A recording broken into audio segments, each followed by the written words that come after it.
In 1944, the Third Reich found itself at the edge of an abyss from which it would never return.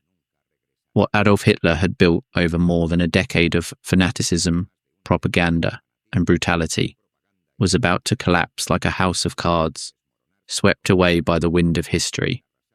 What happened during those final 12 months that transformed the most feared empire in Europe into smouldering rubble? How was it possible that a regime that had conquered from the Atlantic to the gates of Moscow collapsed in such a spectacular manner? And perhaps the most unsettling question of all, what was happening in the mind of Hitler while his world was disintegrating all around him? Before you settle in, take a moment to give the video a good like and subscribe, and tell me in the comments from where you are listening to us and what time it is for you. It is always fascinating to see who joins us from all parts of the world. This is the account of the final 365 days of the 1,000-year Reich, a history of desperate battles, unthinkable betrayals, catastrophic decisions, and the absolute collapse of an ideology that had promised to dominate the world for a millennium, but that barely managed to remain standing for 12 years. Let us begin our journey in January of 1944. The Eastern Front had temporarily stabilized after the disasters of Stalingrad and Kursk. Hitler, secluded more and more in his military headquarters of the Wolf's Lair in East Prussia, clung to the illusion that he could still reverse the course of events. His generals presented him with maps that showed a devastating reality, but the dictator refused to accept the obvious. The Wehrmacht, which in 1941 had been the most powerful military force on the planet, now fought in a defensive war on multiple fronts. In the east, millions of Soviet soldiers pressed without rest. In the south, the Allies advanced slowly through Italy.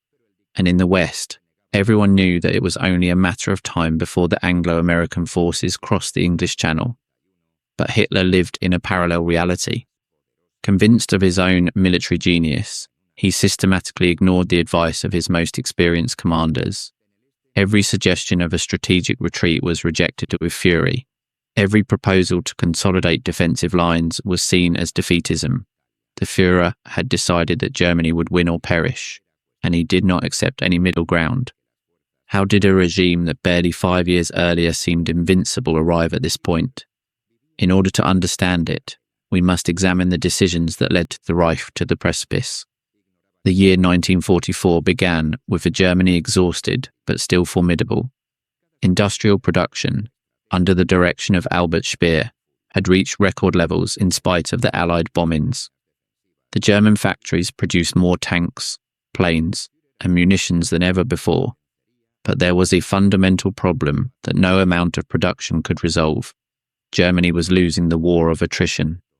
Every month, the Allies could replace their losses and add new divisions to the combat. Germany, on the contrary, recruited increasingly younger adolescents and increasingly older veterans to fill the gaps left by the fallen.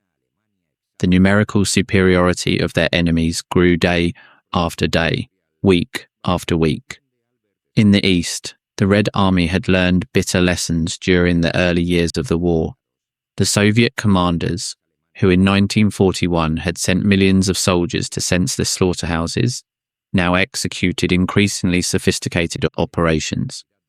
The doctrine of deep operations, developed prior to the war but suppressed by Stalin's purges, resurged with devastating force.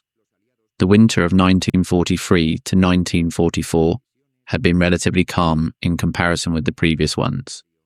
Both sides prepared themselves for the decisive battles that would come with the good weather.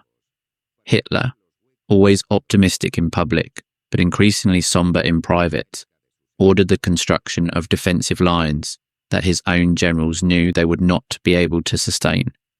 The situation in Italy perfectly illustrated the problems of the Reich. After the Allied landing in Sicily in July of 1943 and the subsequent fall of Mussolini, Germany had to divert precious divisions to maintain control of the Italian peninsula. The landing at Anzio in January of 1944, although initially contained, demonstrated that the Allies could strike wherever and whenever they wished. Monte Cassino had become a symbol of German resistance. The paratroopers of the Wehrmacht defended the ancient monastery with a fierce determination, repelling assault after assault. But this resistance, although tactically impressive, was strategically irrelevant. Italy was a secondary theatre, a distraction that consumed resources that were desperately needed in other places. And what was happening meanwhile in the skies over Germany? Here we find one of the most dramatic transformations of the war. Since 1942, the British bombers had attacked German cities during the night, seeking to destroy the morale of the civilian population. The results had been mixed. Cities like Hamburg and Cologne had suffered apocalyptic devastation, but industrial production continued. The German population, far from rebelling against the regime as the Allied strategists hoped, seemed to cling even more to Nazism. But in 1944, everything changed. The arrival of long-range escort fighters, especially the P-51 Mustang, transformed the aerial war. For the first time, the American bombers could penetrate deeply into Germany, with fighter protection during the entire journey. The pilots of the Luftwaffe, who had enjoyed a tactical advantage, attacking bomber formations without escorts, now found themselves at a numerical disadvantage against American fighters thirsty for combat. The Big Week of February 1944, officially known as Operation Argument, marked the beginning of the end for the Luftwaffe as an effective combat force. During 6 days of continuous attacks, the Allies pounded the German aircraft factories and, more importantly, destroyed hundreds of enemy fighters and killed dozens of experienced pilots who could not be replaced. General Adolf Galland, commander of the German fighters, would later write that the battle of attrition in the skies was one that Germany simply could not win. Every downed Allied pilot was replaced by 2 more. Every lost German pilot left a gap that was never adequately filled. The new recruits arrived at the front with barely a few hours of training, facing Allied veterans with hundreds of flight hours. By May of 1944, the Luftwaffe had lost control of the German airspace. The Allied bombers flew with relative impunity, striking factories, oil refineries, railway junctions and cities. The destruction accumulated day after day, but Hitler refused to recognize the reality of the situation. Why this obstinacy? What psychological impulses drove the dictator to ignore the evidence that he had right in front of his eyes? Historians have debated these questions for decades. Some point to the physical and mental deterioration of Hitler, aggravated by the combination of medications administered by his personal doctor, Theodor Morell. Others point to the structure of the Nazi regime, where no one dared to contradict the Führer with bad news. And still others suggest that Hitler simply had lost contact with reality, living in a fantasy world where wonder weapons and an unbreakable will could overcome any material disadvantage. The truth is that by the spring of 1944, Hitler had developed a profound distrust toward his own generals. Every defeat was attributed to the incompetence, the cowardice, or the betrayal of his commanders, never to his own strategic decisions. This paranoia, which would intensify dramatically in the following months, paralyzed the taking of military decisions. The German High Command functioned in a state of controlled chaos. Contradictory orders flowed from the headquarters of the Führer. Field commanders received instructions that were impossible to fulfill and were punished when they failed. The fear of reporting bad news upward meant that Hitler often made decisions based on obsolete or directly false information. Meanwhile, on the other side of the English Channel, the Allies were completing the preparations for the largest amphibious operation in history. Operation Overlord, the landing in Normandy, had been planned for more than 2 years, with an extraordinary meticulousness. Millions of soldiers, thousands of ships, tens of thousands of airplanes waited for the order to launch themselves against Fortress Europe. The Germans knew that the assault would come. The question was where and when. Hitler and many of his generals were convinced that the main attack would arrive at the Pas de Calais, the narrowest point of the Channel. This belief, reinforced by a brilliant Allied deception operation known as Operation Fortitude would lead to one of the most costly errors of the war. Field Marshal Erwin Rommel, in charge of the defences in France, worked frantically to strengthen the Atlantic Wall. Rommel, who had faced the Allies in North Africa, knew that the only opportunity to defeat the invasion was on the beaches during the critical first hours. Once the Allies established a solid bridgehead, their superior resources would allow them to break any defensive line. But Rommel faced obstacles at every step. His superiors did not share his tactical vision. Field Marshal Gerd von Brunstedt, Supreme Commander in the West, believed that the armoured reserves should be kept inland for a massive counterattack once the main point of the landing was identified. Hitler, as always, did not clearly decide on any strategy, leaving the precious panzer divisions in an operational limbo. And what did the German soldiers waiting in the bunkers of Normandy think? The testimonies of the survivors reveal a mixture of fatalism and determination. Many were veterans of the Eastern Front, hardened by years of brutal combat. Others were young recruits with minimal training.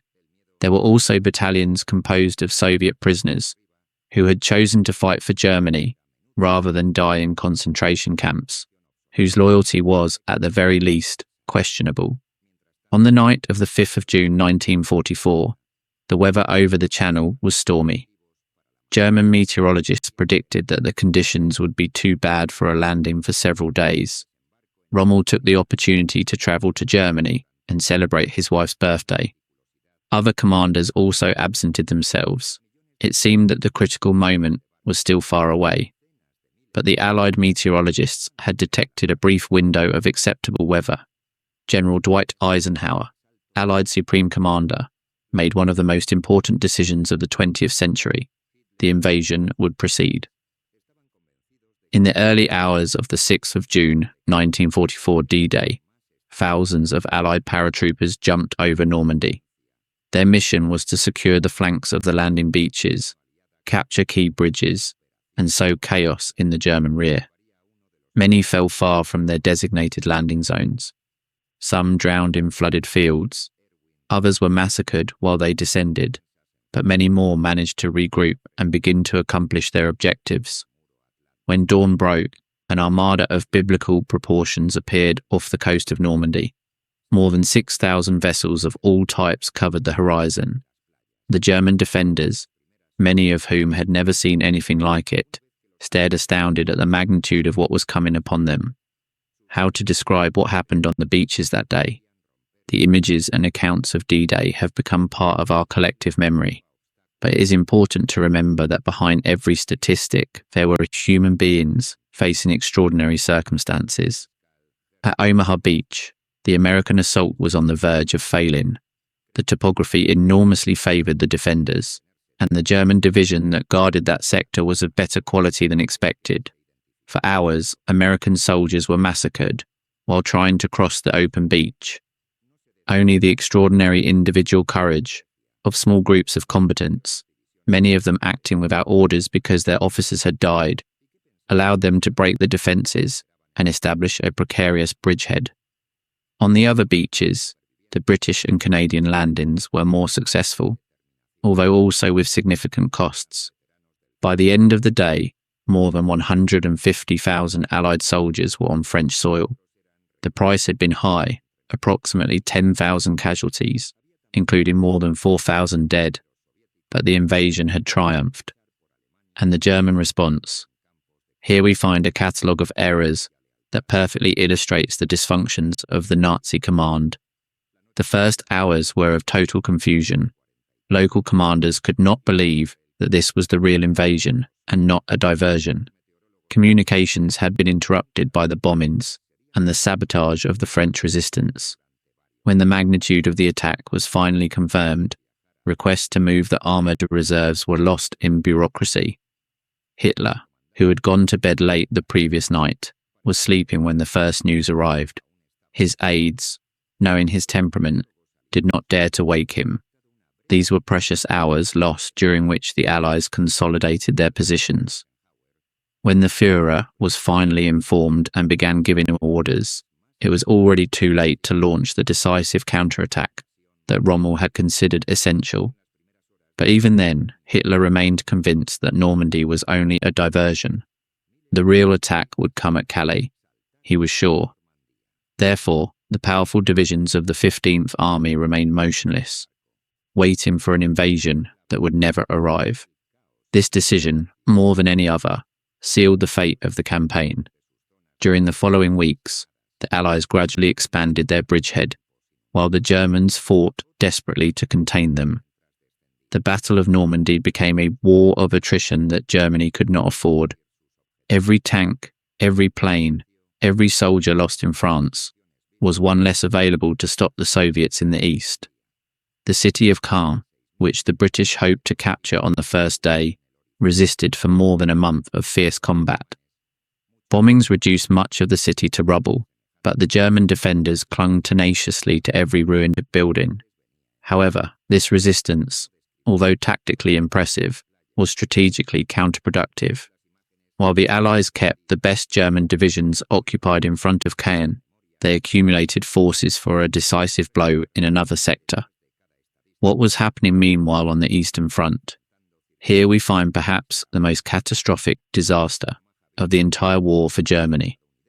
On the 22nd of June 1944, exactly 3 years after the German invasion of the Soviet Union, the Red Army launched Operation Bagration. Named in tribute to a Russian general from the Napoleonic Wars, this offensive was directed against Army Group Center, the largest German formation on the Eastern Front.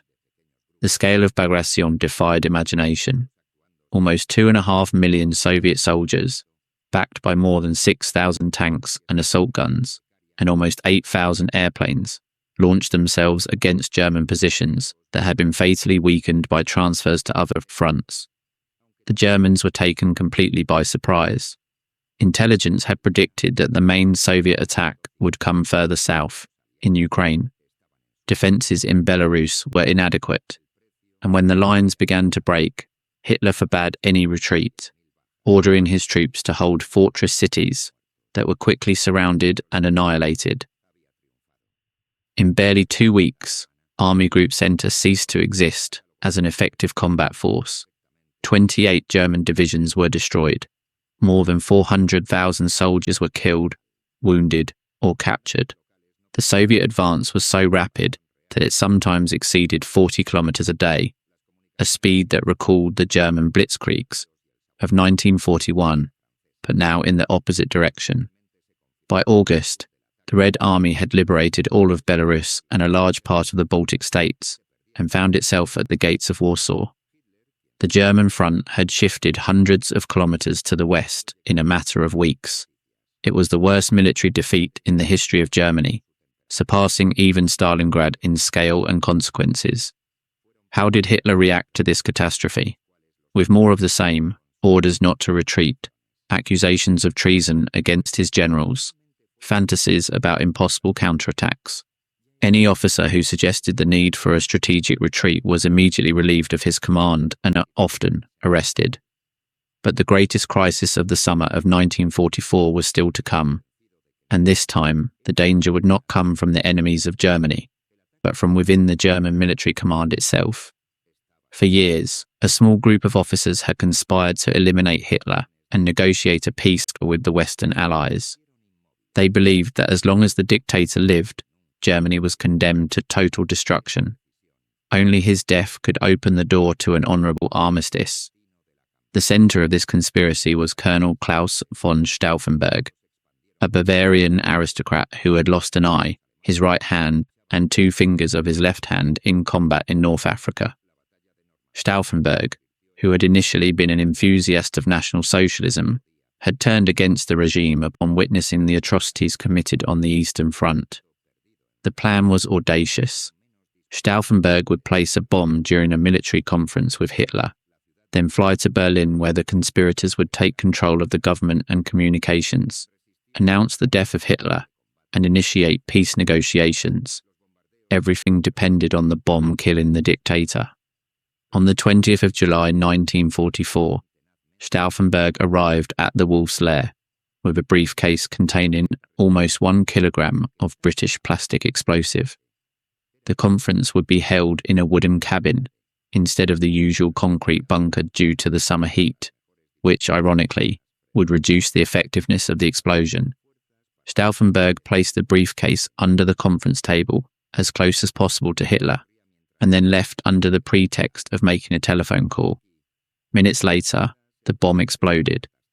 What happened in that decisive moment? The explosion devastated the conference room. 4 people died. Dozens were injured. Hitler himself was thrown to the floor, his trousers shredded, his eardrums punctured, and his right arm temporarily paralyzed. But he was alive. Several factors conspired to save the life of the dictator.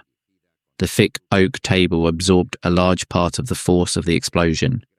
An officer, annoyed because the briefcase was in the way of his legs, had moved it a few meters further away from Hitler. And the wooden construction, instead of concrete, allowed the force of the explosion to dissipate outward instead of concentrating. Stauffenberg, who had seen the explosion from afar while waiting for his plane, was convinced that no one could survive such a detonation. He flew to Berlin believing that Hitler was dead and that the operation could proceed. But confusion reigned in the capital. The conspirators hesitated, waiting for confirmation of Hitler's death before acting. That confirmation never arrived. Instead, news arrived that the Führer had survived. The coup fell apart in a matter of hours. Stauffenberg and other leaders of the conspiracy were arrested that same night and shot in the courtyard of the Ministry of War. In the following weeks, the Gestapo unleashed a relentless hunt against anyone suspected of complicity. Thousands were arrested.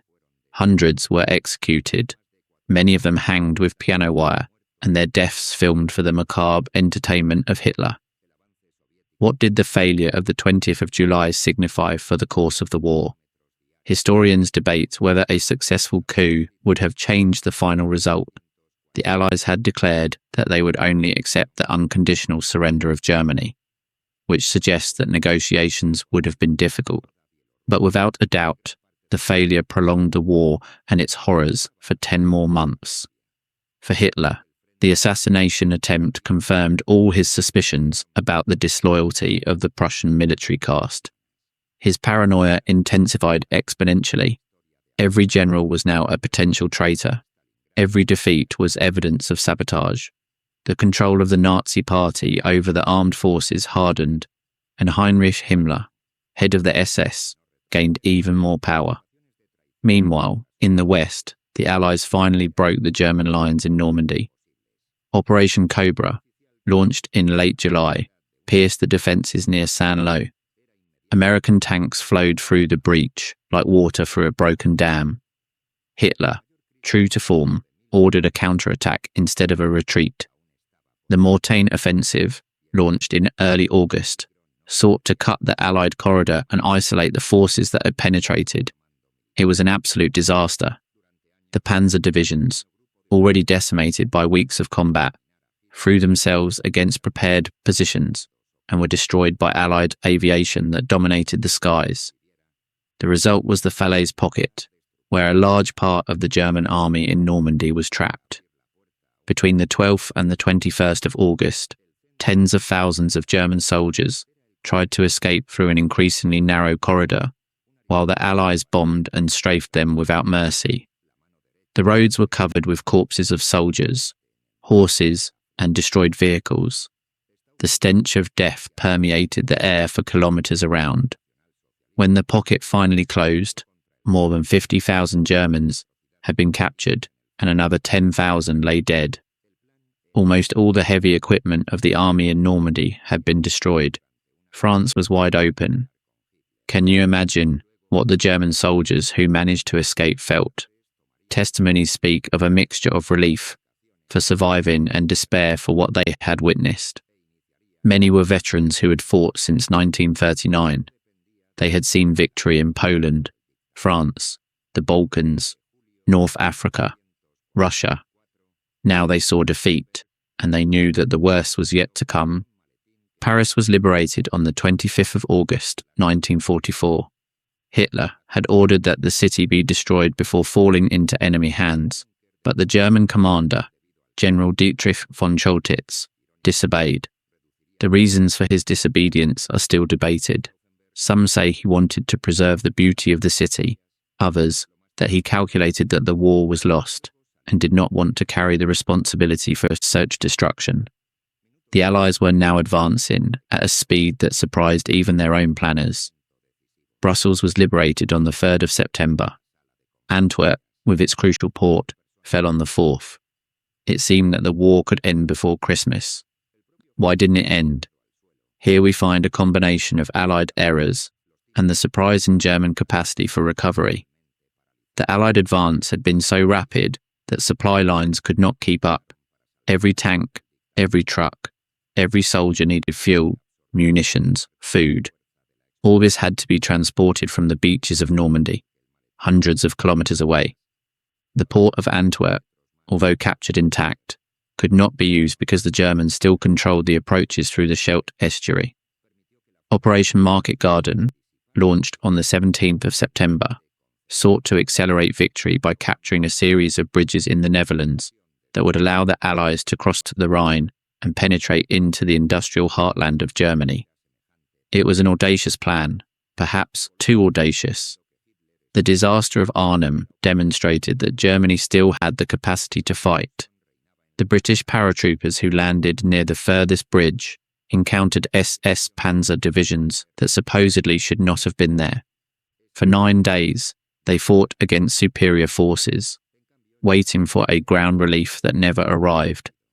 Of the more than 10,000 soldiers who jumped over Arnhem, only 2,000 managed to escape to the other side of the river.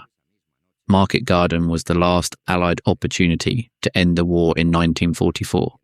Its failure meant that the conflict would continue for yet another winter. What was Hitler thinking while these events were unfolding?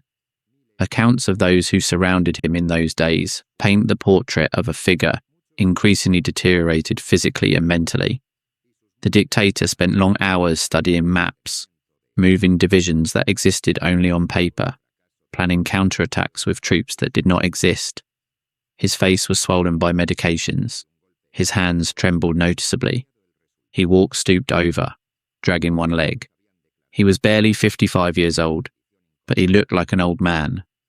However, in moments of lucidity, Hitler could still dominate a room with his presence.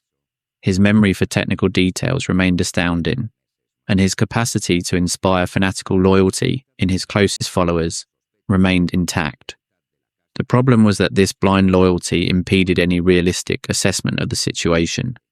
Generals who attempted to present honest reports were verbally attacked, accused of cowardice or treason.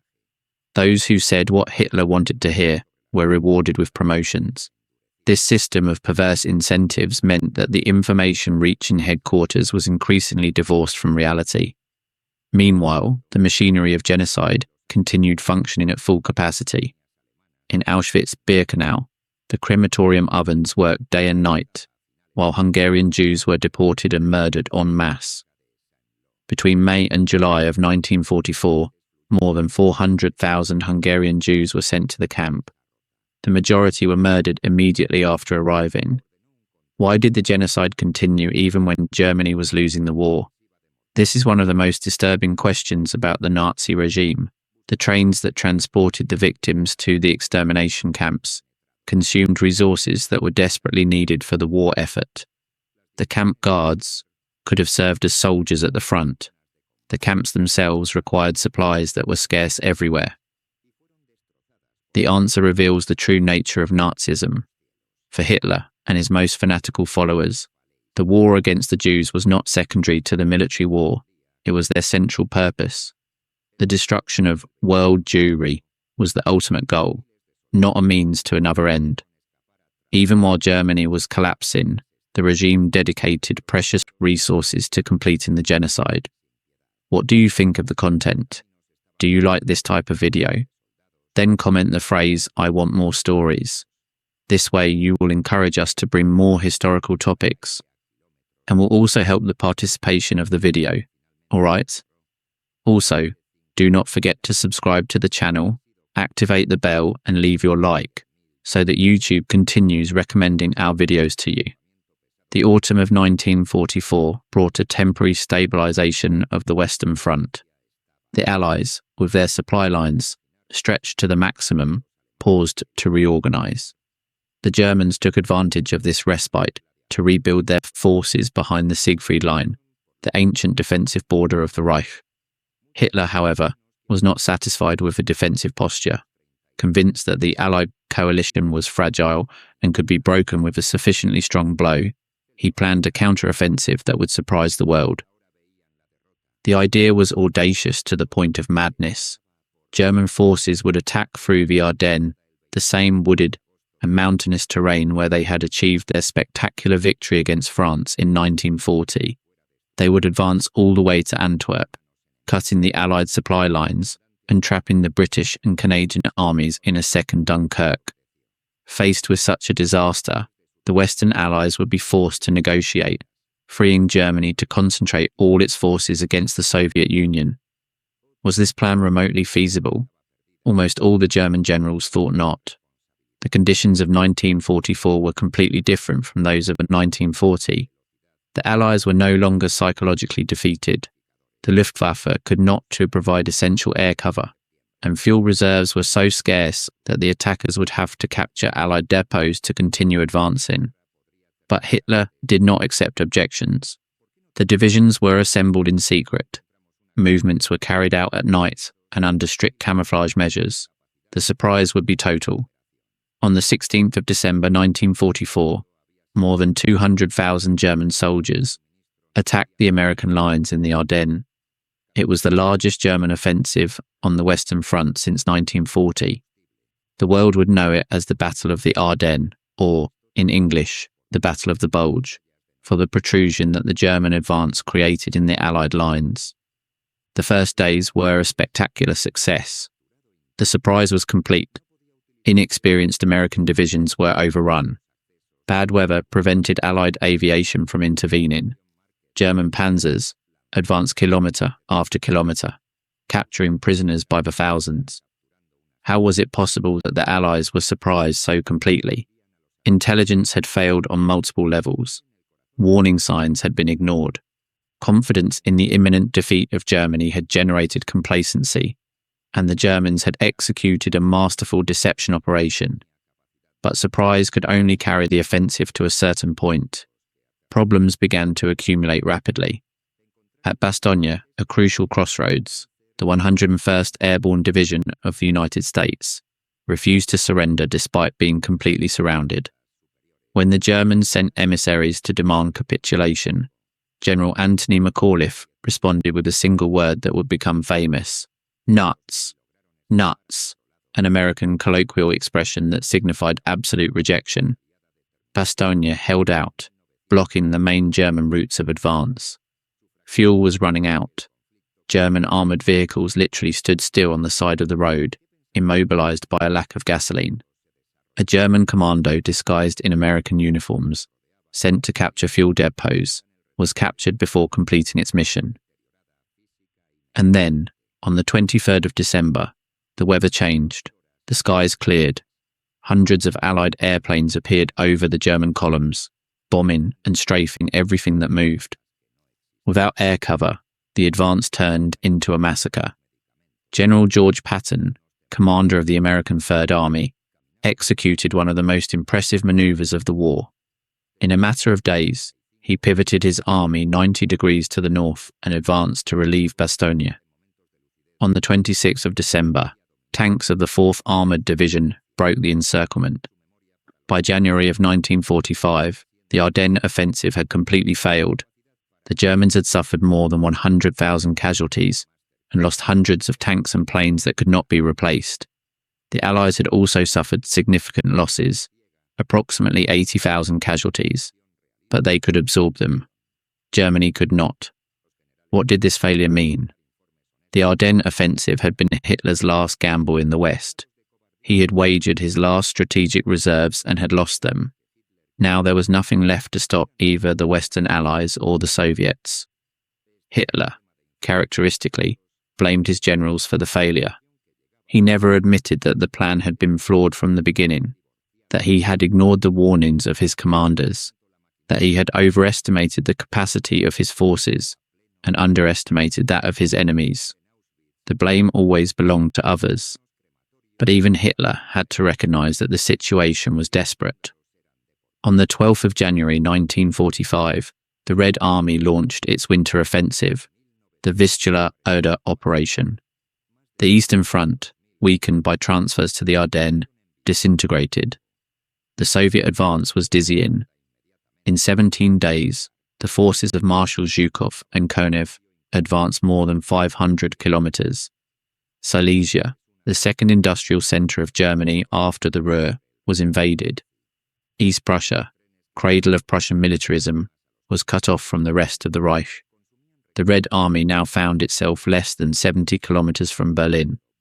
What happened to the German civilians in the path of this advance? The accounts are difficult to read. Millions fled toward the west, crowding the roads in the middle of winter. Columns of refugees were strafed by Soviet planes. Overloaded ships of evacuees sank in the freezing Baltic. And for those who did not manage to escape, especially women, the fate was often worse than death. The soldiers of the Red Army, many of whom had witnessed Nazi atrocities in their own lands, exacted revenge with ruthless brutality. Mass rapes became an epidemic. Estimates suggest that up to 2 million German women were raped by Soviet soldiers in the final months of the war and the subsequent occupation. Hitler used these horrors as propaganda to harden German resistance. If Germany surrendered, he said, everyone would suffer the same fate. It was better to die fighting than to fall into the hands of the Bolsheviks. This message found resonance among many Germans, who saw in desperate resistance the only alternative to a horrific destiny. But what options did Germany really have at this point? None that were good. The Western Allies and the Soviet Union had agreed that they would only accept unconditional surrender. There would be no negotiations. There would be no armistice. There would be no honourable terms.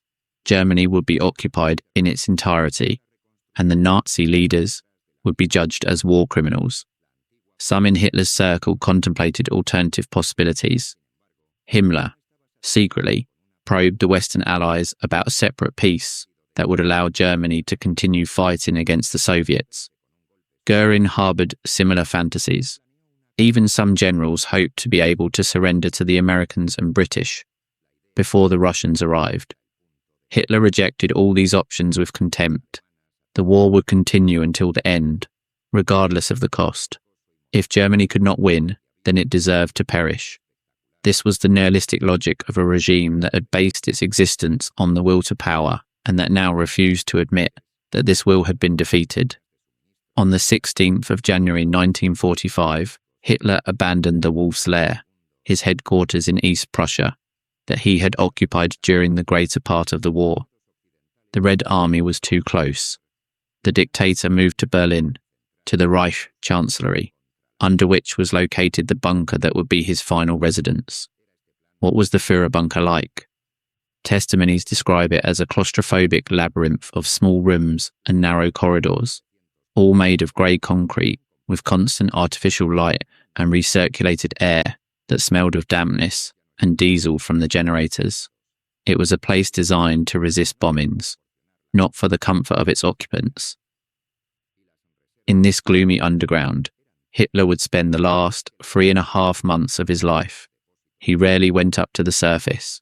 His military conferences continued, but with increasingly ghostly troops moved over increasingly smaller maps. The reality from above barely filtered down. The roar of the bombings, the reports of lost cities, the lists of dead or missing generals. Meanwhile, the noose was tightening. In February, the Western Allies crossed the Rhine at several points. Operation Lumberjack established a bridgehead at Remagen, when American soldiers captured the Ludendorff Bridge intact before it could be blown up. Hitler was furious. 5 officers were shot for not destroying the bridge in time.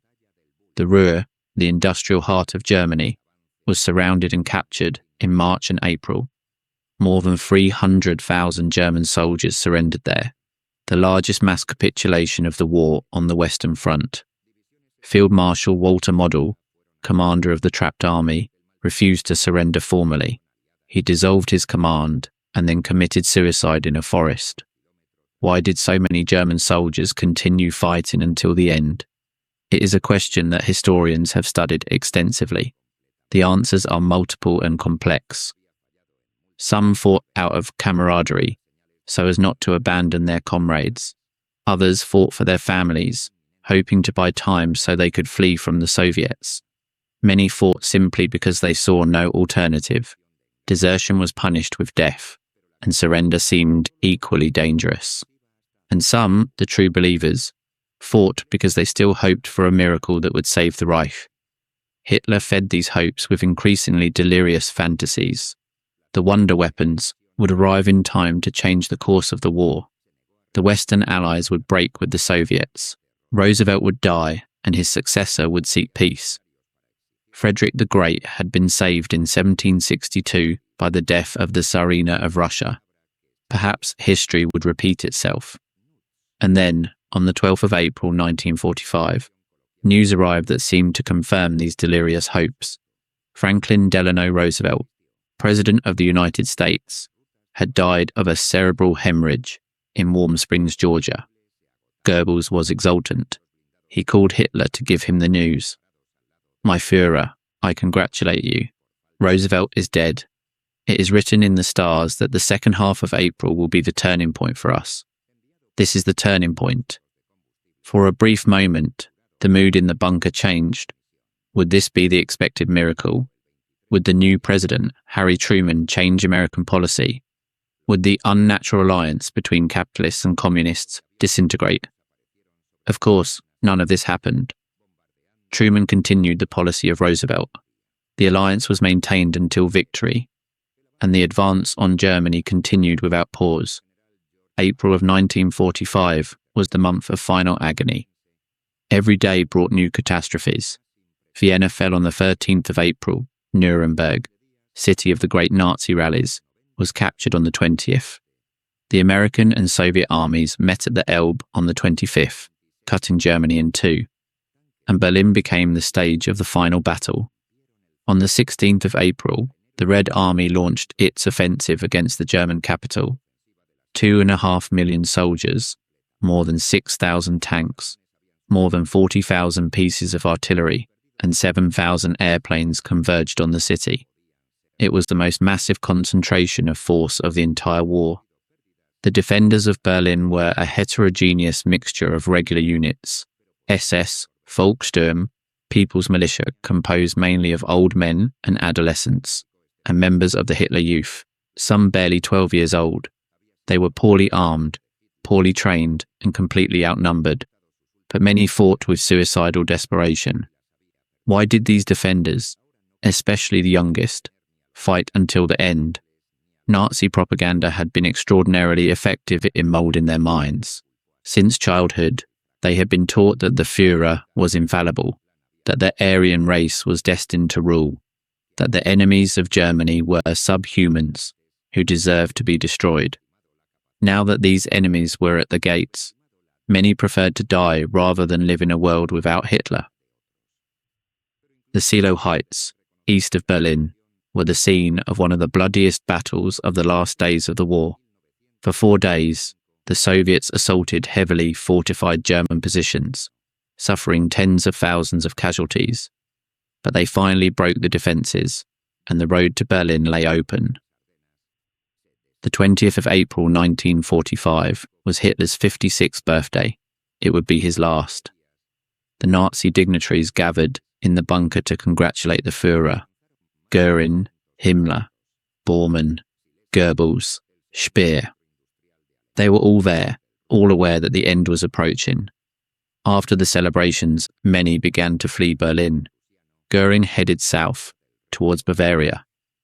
Himmler departed towards the north. Only Goebbels and Bormann remained with Hitler until the end. The others had excuses, important missions, the continuation of the struggle in other parts of the Reich. Hitler let them go, perhaps knowing that he would never see them again. On the 21st of April, the first Soviet artillery shells began to fall on the centre of Berlin. Hitler, in one of his last military conferences, ordered a counterattack with forces that no longer existed. When his generals tried to explain that the divisions marked on the map were only shadows, Hitler erupted in a monumental fury. What followed was a scene that those who witnessed it would never forget. The dictator, with a congested face, trembling, foaming at the mouth, shouted for hours about the treason of his generals, the cowardice of his soldiers, the ingratitude of the German people. For the first time, he admitted aloud that the war was lost. Germany had proven to be too weak to deserve victory, and therefore deserved to perish. Was this the moment when Hitler finally lost contact with reality? Testimonies suggest that he had crossed that line much earlier. But this crisis seems to have marked a breaking point. After that day, the dictator accepted that he would die in Berlin. He rejected all suggestions to flee south, to the so-called Alpine Redoubt, where supposedly the resistance could continue. His fate was sealed. The last 10 days of Hitler in the bunker have been the subject of innumerable books, movies, and documentaries. It is a story that combines the grotesque with the tragic, the horror with the absurd. The dictator passed his days in a state of semi-reality. He gave orders to armies that did not exist. He consulted maps that no longer had relevance. He participated in endless discussions about the possibilities of a final victory that no one except him seemed to believe possible. At night, he dined with his secretaries and aides, talking about his dogs, about his plans to rebuild Linz, about his love for Wagner. It was as if the war, the bombs falling outside, the millions of dead, were a dream from which he would eventually awake. Eva Braun, his companion for more than 12 years, had arrived at the bunker in early April. Hitler had ordered her to leave, to save herself. She refused. If he was going to die in Berlin, she would die with him. It was perhaps the only act of genuine love in the life of a regime built on hate. On the 23rd of April, Goering sent a message from Bavaria asking if Hitler approved of him taking command of the Reich, given that the Führer was isolated in Berlin. Hitler interpreted this as an attempted coup d'etat. He ordered the arrest of Goering and expelled him from all his posts.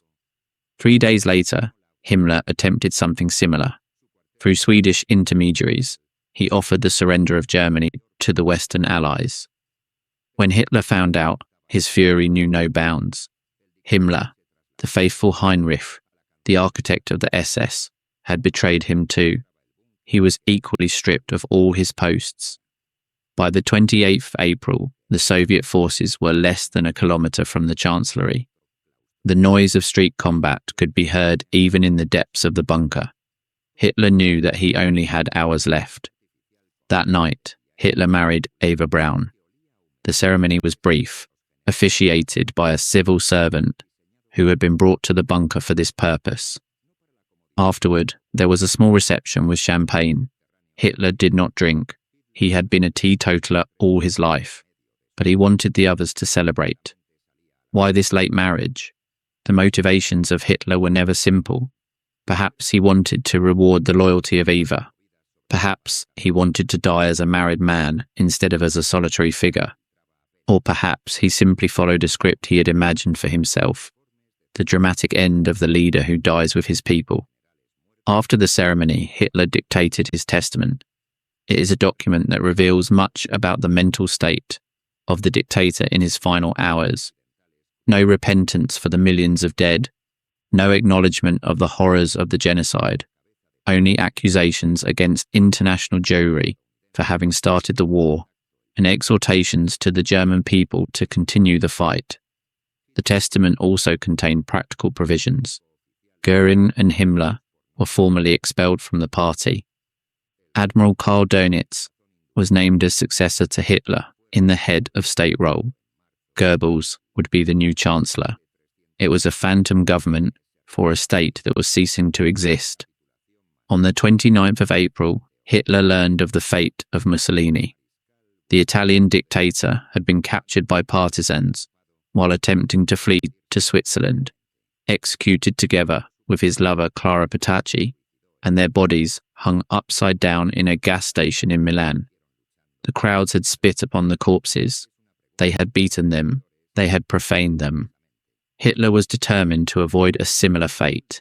He would not permit his body to fall into the hands of his enemies.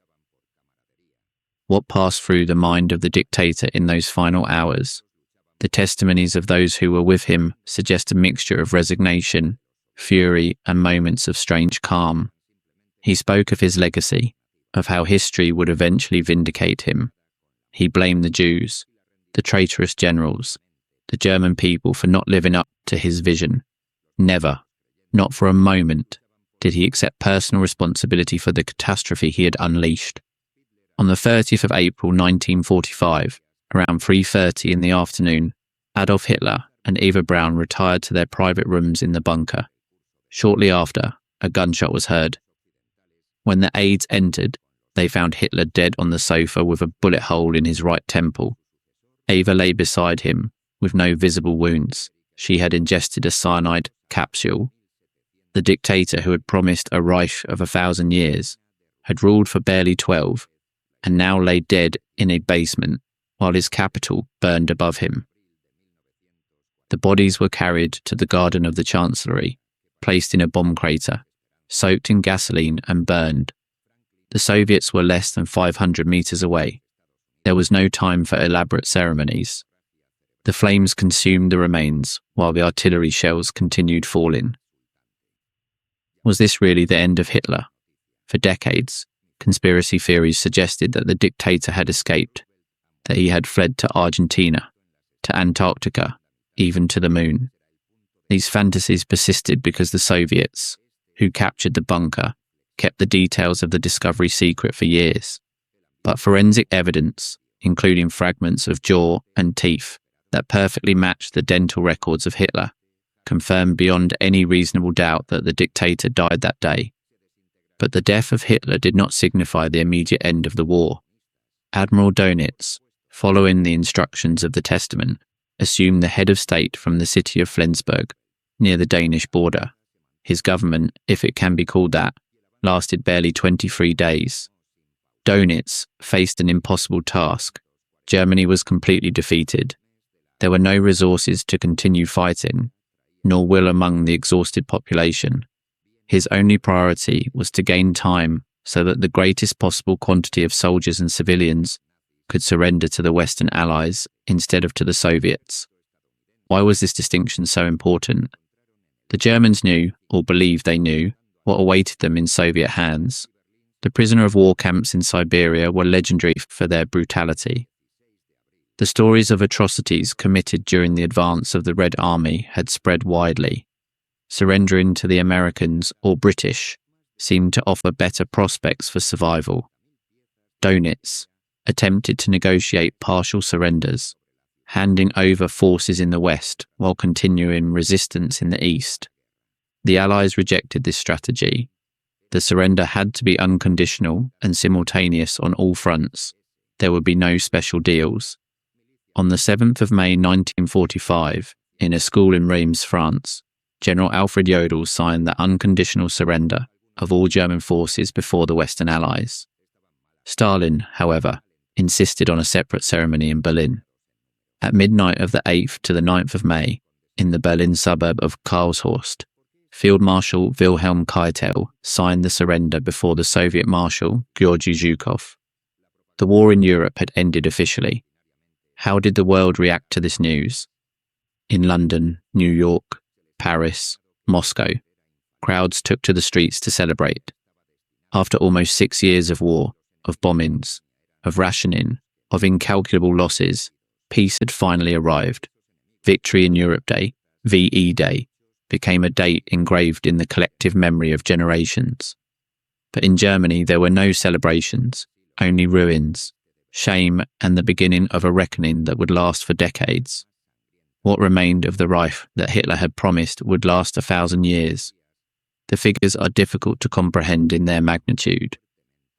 Approximately 7 million Germans had died during the war, including soldiers and civilians. The principal cities were reduced to rubble. Berlin had lost approximately 70% of its buildings. Dresden, Hamburg, Cologne, Frankfurt, all lay devastated. The infrastructure was destroyed. Bridges had been blown up, railway lines cut, factories bombed. Millions of refugees wandered the roads, looking for lost relatives, homes that no longer existed, some place to start over anew. And above all this weighed the moral burden of the genocide. The world was beginning to comprehend the magnitude of the Holocaust. The liberated concentration camps revealed horrors that defied description. Bergen-Belsen, Dachau, Buchenwald, Auschwitz, names that would become synonymous with absolute evil. How was it possible that a cultured, educated nation, which had produced Goethe, Beethoven, Kant, became the perpetrator of the greatest genocide in history? This question would torment the Germans and the world for generations. The answers are complex and multiple, involving economic, political, psychological, historical factors. But no explanation can exhaust the depth of the horror. Let us return now to the events that led to this outcome, because there are aspects of the collapse of the Reich that we have not yet explored. What was happening inside the Nazi apparatus while the world was crumbling? How did the leaders of the regime react to the imminent defeat? Heinrich Himmler, the architect of the SS and supervisor of the Holocaust, spent the last months of the war in a state of growing desperation. This bureaucrat of mass murder, who had ordered the death of millions without blinking, now desperately sought a way out. Through Swedish intermediaries, Himmler tried to negotiate with the Western Allies. He offered the surrender of the German forces in exchange for personal guarantees. He imagined incredibly that he could emerge as the leader of a post-war Germany allied with the West against the Soviet Union. This delirious fantasy revealed the extent to which the Nazi leaders had lost contact with reality. When Hitler learned of these negotiations, a few days before his suicide, his fury knew no bounds. Himmler was stripped of all his posts, and arrest warrants were issued. The faithful Heinrich had proven to be as much a traitor as all the rest. After the surrender, Himmler tried to escape, disguised with false documents. He was captured by British soldiers at a checkpoint. When his true identity was discovered, and he was about to be subjected to a medical examination, he bit into a cyanide capsule hidden in his mouth. He died in minutes, escaping the justice he deserved. And what happened with Hermann Göring, the second in the Reich, the commander of the Luftwaffe, the morphine addict who collected stolen works of art? Göring had fled to the south in the final days of April, hoping that the death of Hitler would permit him to assume leadership. His telegram asking if he should take command had infuriated Hitler and provoked his expulsion from the party. But Göring survived, surrendering to the Americans on the 8th of May. Unlike many of his comrades, Göring faced trial at Nuremberg. For months, he tried to present himself as a misunderstood statesman, a soldier who had simply followed orders. The tribunal was not fooled. He was declared guilty of crimes against peace, war crimes and crimes against humanity. The sentence, death by hanging. But Göring had the final word. Hours before his scheduled execution, he committed suicide with a cyanide capsule that he had managed to conceal during the entire trial. How he obtained it remains a mystery. Some suspect that a sympathetic guard provided it to him. Joseph Goebbels, the master of propaganda, chose a different path. Unlike Göring and Himmler, who tried to save their lives, Goebbels decided to die alongside his Führer. On the 1st of May 1945, one day after the death of Hitler, Goebbels and his wife Magda committed one of the most disturbing acts of the entire war.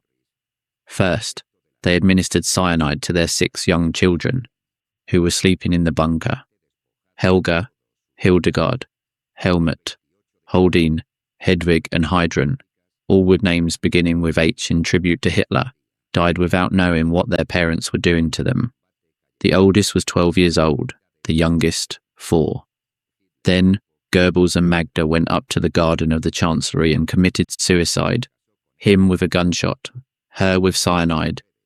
Their bodies were partially burned, but not as completely as those of Hitler and Eva. Why did they kill their own children?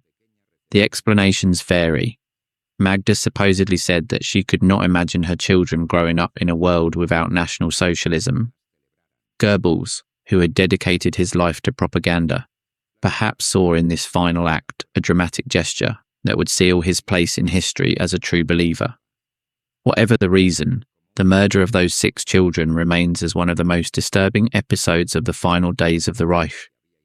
Innocent victims of the fanatical ideology of their parents. And what happened to the other Nazi leaders? Their destinies were varied. Martin Bormann, the secretary of Hitler, and perhaps the most powerful of the party officials in the final years, tried to escape from Berlin on the night of the 1st of May. For decades, his fate was a mystery.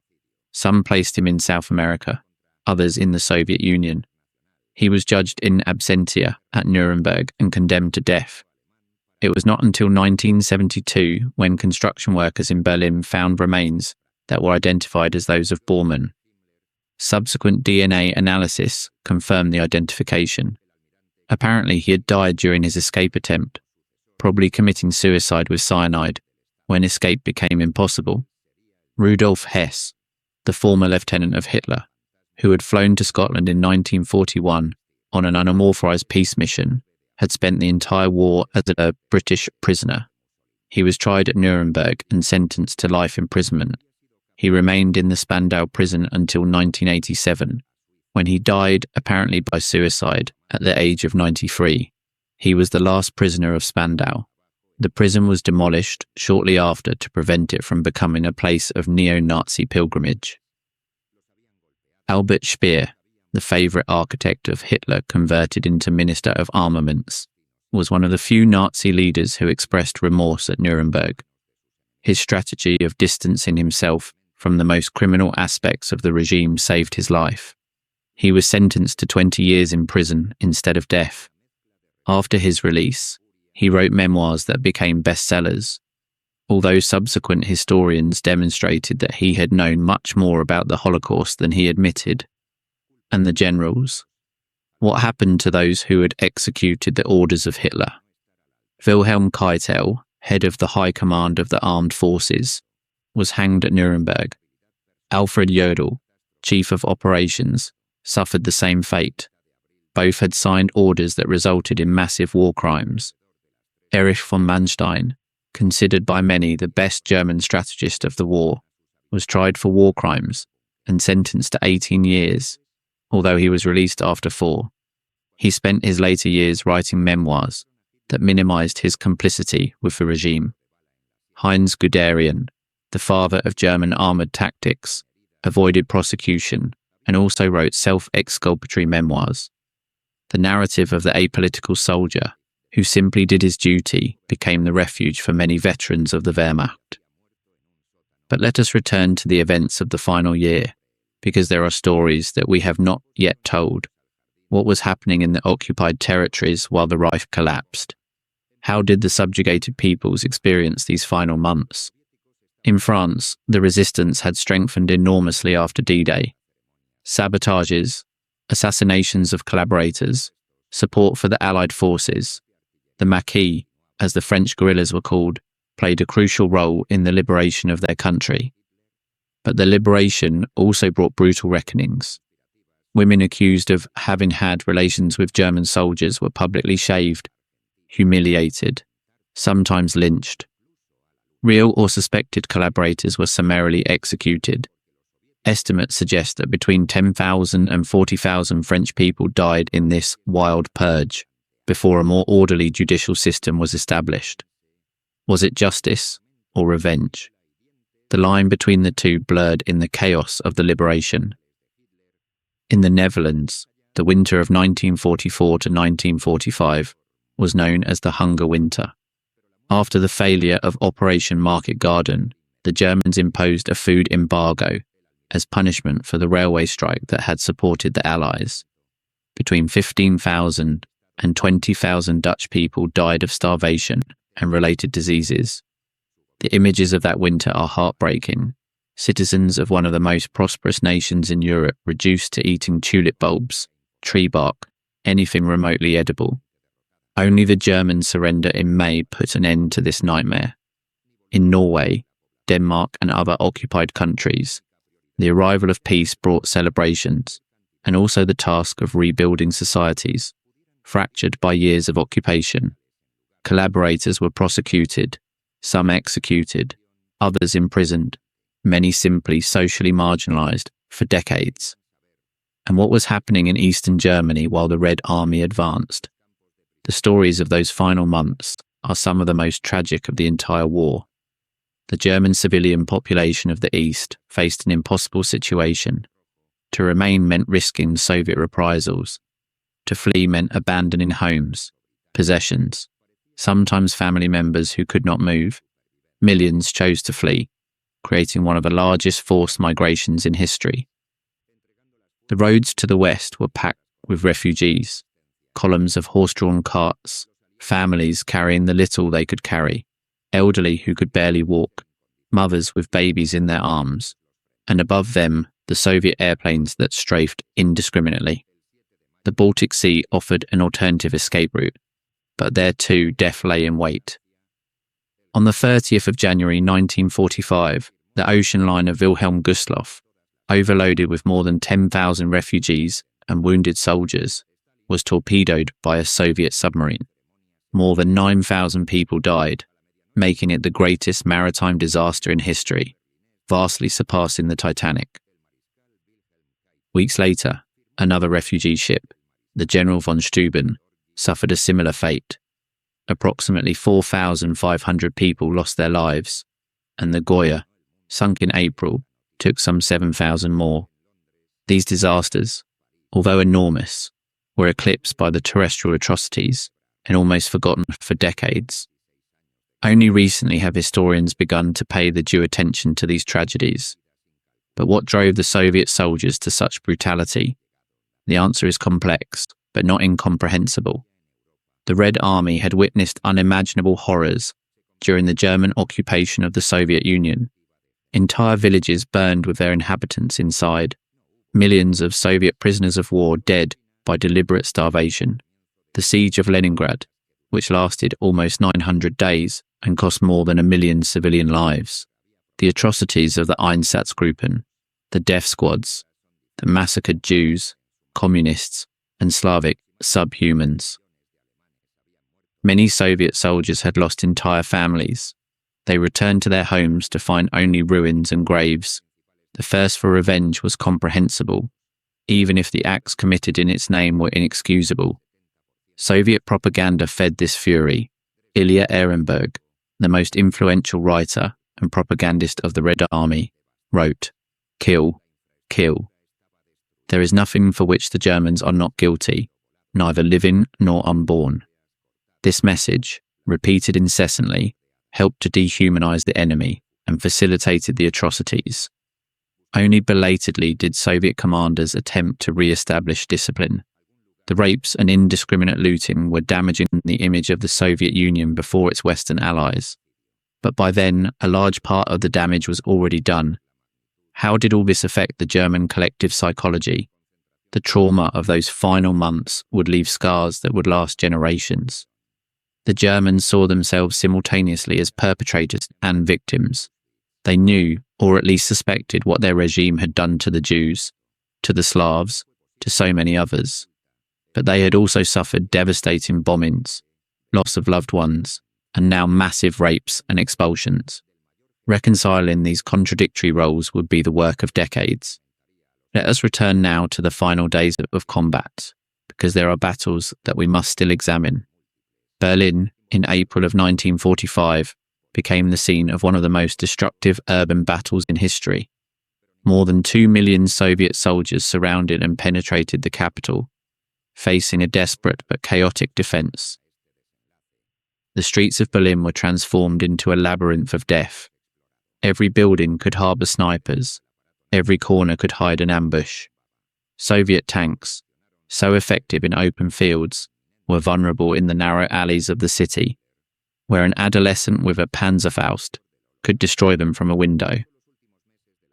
The defenders included a heterogeneous mix of forces, remnants of Wehrmacht divisions that had fought from Poland to the gates of Moscow and back, SS units that fought with suicidal fanaticism, members of the Volkssturm, the People's Militia composed of old men and adolescents with minimal training, and the Hitler Youth, children of 12, 13, 14 years old, armed with rifles larger than themselves. Why did these youths fight? Years of indoctrination had moulded their minds. They genuinely believed in the Nazi cause. They believed that defending Berlin was defending their homes, their families, their future. They could not imagine a life without the Führer, without the Reich. And when they finally fell, many did so without understanding why they had fought. The battle for the Reichstag, the former German parliament, became the symbol of the Soviet victory. The building, partially destroyed in the fire of 1933 and never completely repaired, lacked military importance. But its symbolic value was immense. Whoever captured it could plant their flag over the heart of Nazi Germany. The assault on the Reichstag began on the 30th of April, the same day that Hitler committed suicide a few blocks away. Soviet soldiers fought room by room, floor by floor, against defenders who knew there was no escape. The combats continued for hours, with enormous losses on both sides. Finally, in the early hours of the 1st of May, 2 Soviet soldiers, Meliton Kantaria and Mikhail Yegorov, managed to hoist the red flag over the roof of the Reichstag. The photograph of that moment, although probably staged later for the photographers, would become one of the most iconic images of the 20th century. But the fight did not end with that flag. Combat in Berlin continued until the 2nd of May, when General Helmut Weidlin, commander of the defence of the city, finally ordered the ceasefire. By then, the city was little more than a pile of smouldering rubble. How many died in the Battle of Berlin? Figures vary, but estimates suggest that at least 100,000 Soviet soldiers were killed or wounded. German military losses were comparable. And civilians, probably between 20,000 and 50,000 Berliners, died during the battle, from bombings, gunshots, or caught in the crossfire. The human cost of Nazi fanaticism manifested itself in all its horrible magnitude in those final days.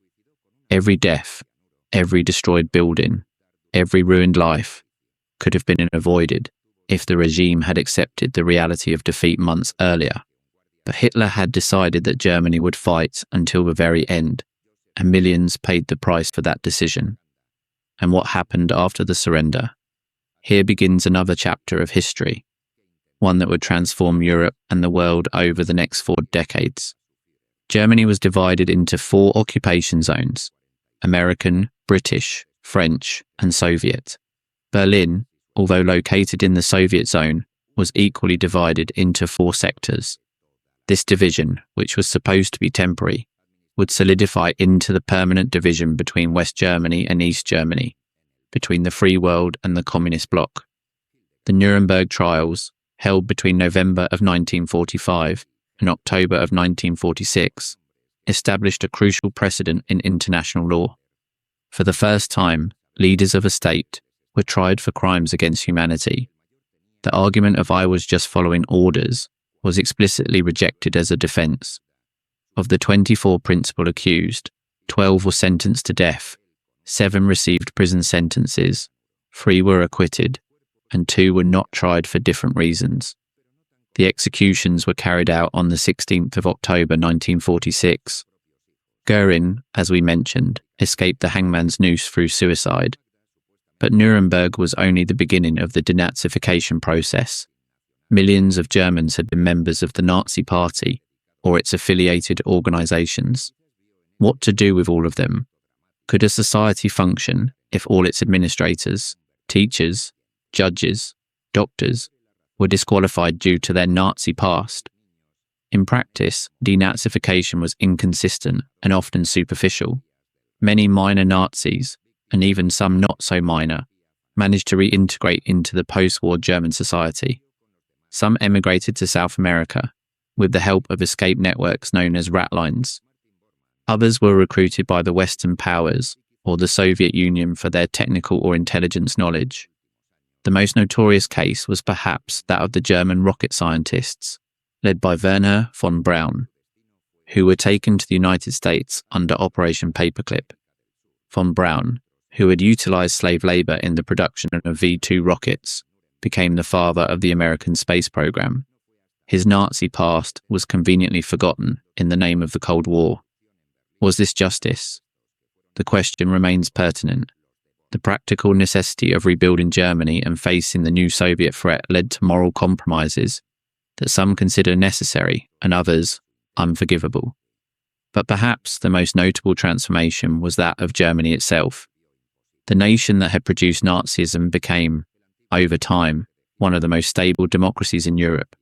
The process was not instantaneous nor inevitable.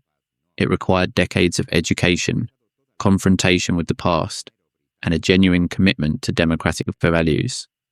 The Germany of today teaches the Holocaust in its schools, with an honesty that few countries apply to their own historical crimes. Memorials to the victims of Nazism are found throughout the nation. Holocaust denial is a criminal offense. This culture of memory, of Vergangenheitsbewältigung, coming to terms with the past, is perhaps the most positive legacy that emerged from the catastrophe. But let us return to the events of 1945, because there are aspects that deserve more attention. What happened with the wonder weapons, in which Hitler had placed so many hopes? Some, like the V-1 and V-2 rockets, were indeed utilized, causing considerable destruction in London and other cities. But they arrived too late and in insufficient quantities to change the course of the war. Other weapons remained in stages of development when the surrender arrived. The jet-powered Messerschmitt Me-262 was technologically superior to any Allied fighter, but production problems and fuel shortages limited its impact. The Type 21 submarines, with their capacity to remain submerged indefinitely, could have revolutionized submarine warfare, but they entered service too late. And then there were the truly fantastic projects, the V-3 cannon, designed to bombard London from France with projectiles propelled by multiple charges. The Silbervogel, a space bomber that would have skipped across the upper atmosphere to attack America. The America bomber, designed to bomb New York and return to Germany. None of these projects came close to practical realization.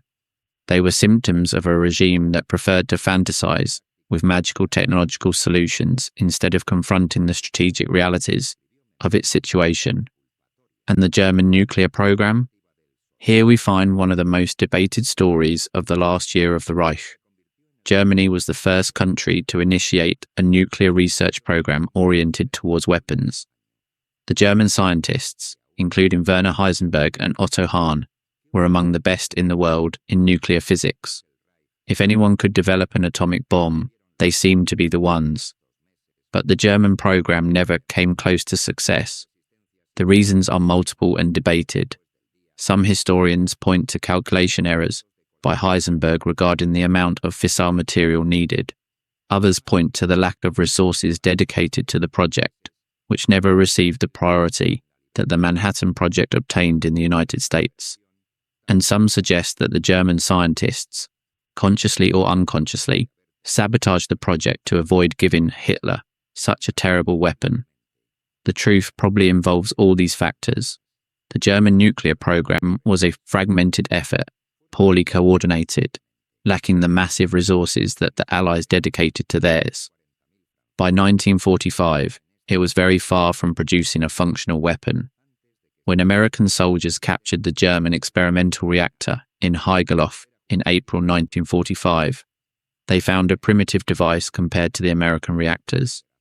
The German scientists, interned in an English country house called Farm Hall, were genuinely surprised when they heard the news of Hiroshima in August. They had not imagined that the Americans were so advanced. What would have happened if Germany had developed the atomic bomb first? It is one of the most disturbing counterfactual questions in history.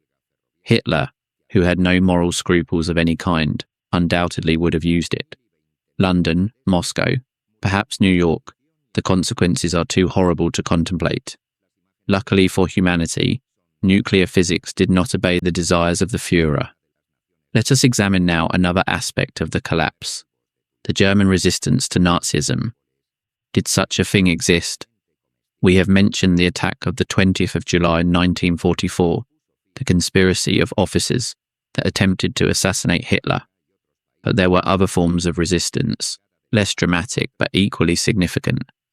The White Rose was a group of university students in Munich that distributed pamphlets criticizing the Nazi regime and calling for peaceful resistance. Its leaders, the siblings Hans and Sophie Scholl, were arrested in February of 1943 and executed barely 4 days later.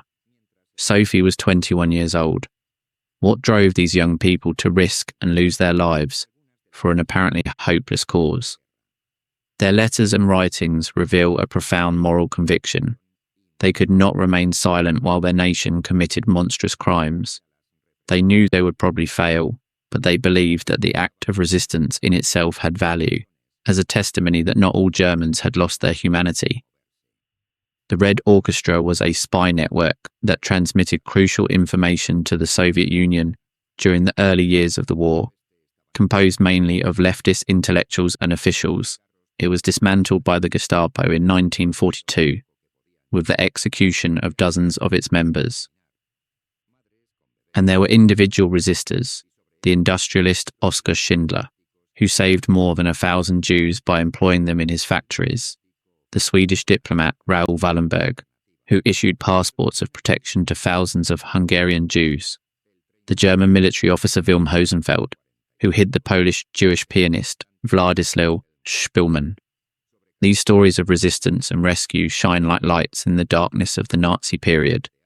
They demonstrate that even in the most extreme circumstances, some individuals maintained their moral compass and acted with extraordinary bravery. But we must also be honest about the limits of the German resistance. Compared to the resistance movements in occupied countries like France, Poland, or Yugoslavia, it was small and fragmented. The majority of Germans, even if they were not fanatical Nazis, did not actively resist either. Many simply tried to survive, to care for their families, to avoid drawing attention. Do we judge them too harshly, or with too much leniency? These are questions that each generation must answer for itself. Let us focus now on the final months, from the perspective of those who lived them: the soldiers at the front, the civilians in the bombed cities, the prisoners in the concentration camps. For a German soldier on the Eastern Front in early 1945, every day was a struggle for survival. Rations were scarce, equipment deteriorated without replacements, reinforcements arrived, frightened adolescents and exhausted veterans, incapable of filling the holes left by the fallen.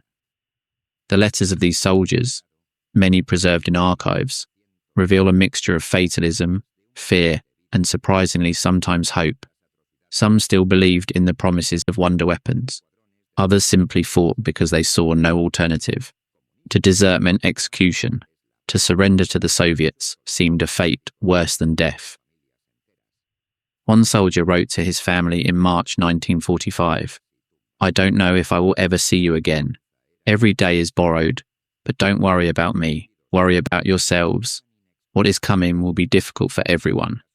For a civilian in a German city, life had become a succession of bomb alerts, nights in damp and cold shelters, the constant search for food and fuel.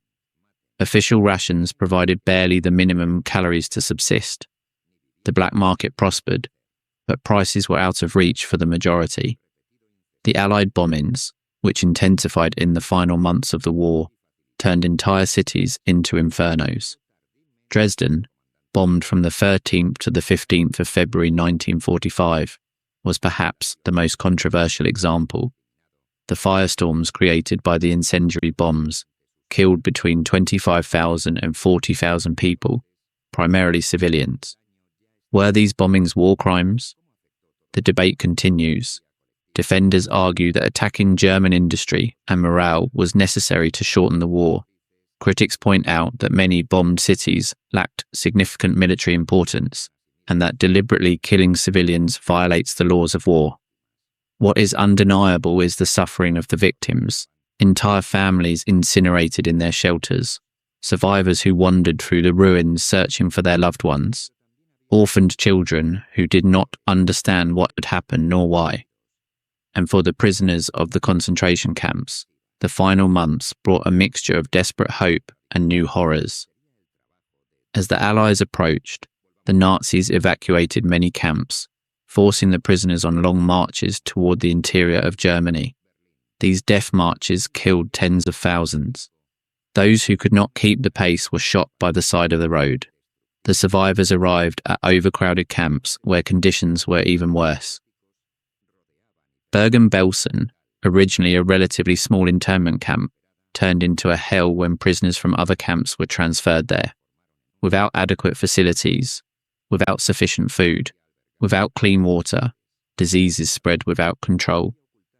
When the British liberated Bergen-Belsen in April of 1945, they found more than 10,000 unburied corpses and thousands of agonizing prisoners. The images of Bergen-Belsen, filmed by cameramen of the British Army, were shown in cinemas all over the world. For many, it was the first concrete evidence of the horrors of the Holocaust. The photos of skeletal bodies, stacked like firewood, of survivors who barely looked like living beings, shook the world conscience.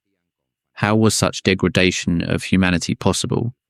It is the central question that emerges from this history, and it is a question that does not admit easy answers. Nazism demonstrated that ordinary people, under the right circumstances, are capable of participating in unimaginable atrocities. The camp guards were not supernatural monsters. They were fathers, sons, neighbours, who had been convinced that their victims were not completely human beings. The dehumanization of the other was the prerequisite for their destruction. But Nazism also demonstrated that some individuals resist the pressure of conformity, that they maintain their humanity even when everything around them conspires to destroy it. The rescuers, the resistors, those who said no. Their example reminds us that there always exists the possibility of choosing the good. Let us examine now the final days from a different perspective, that of the Allies who were closing in on victory. For an American soldier advancing through Germany in April of 1945, the war was a mixture of sporadic combat, massive surrenders, and disturbing discoveries. The German cities they encountered were in ruins. The civilian population, mostly women, elderly and children, watched them with a mixture of fear and relief. The Allied soldiers also discovered the secrets of the Reich, warehouses full of stolen artworks from all over Europe, underground factories where slave labourers produce weapons, and more disturbing than everything, the concentration camps. Ohrdruf was the first camp liberated by American troops. On the 4th of April 1945, the soldiers who entered were not prepared for what they found. Bodies everywhere, emaciated survivors who could barely walk, the stench of death permeating everything. General Dwight Eisenhower visited Ohrdruf personally. He ordered that American soldiers and German civilians from the surroundings be brought to the camp to see what had happened there.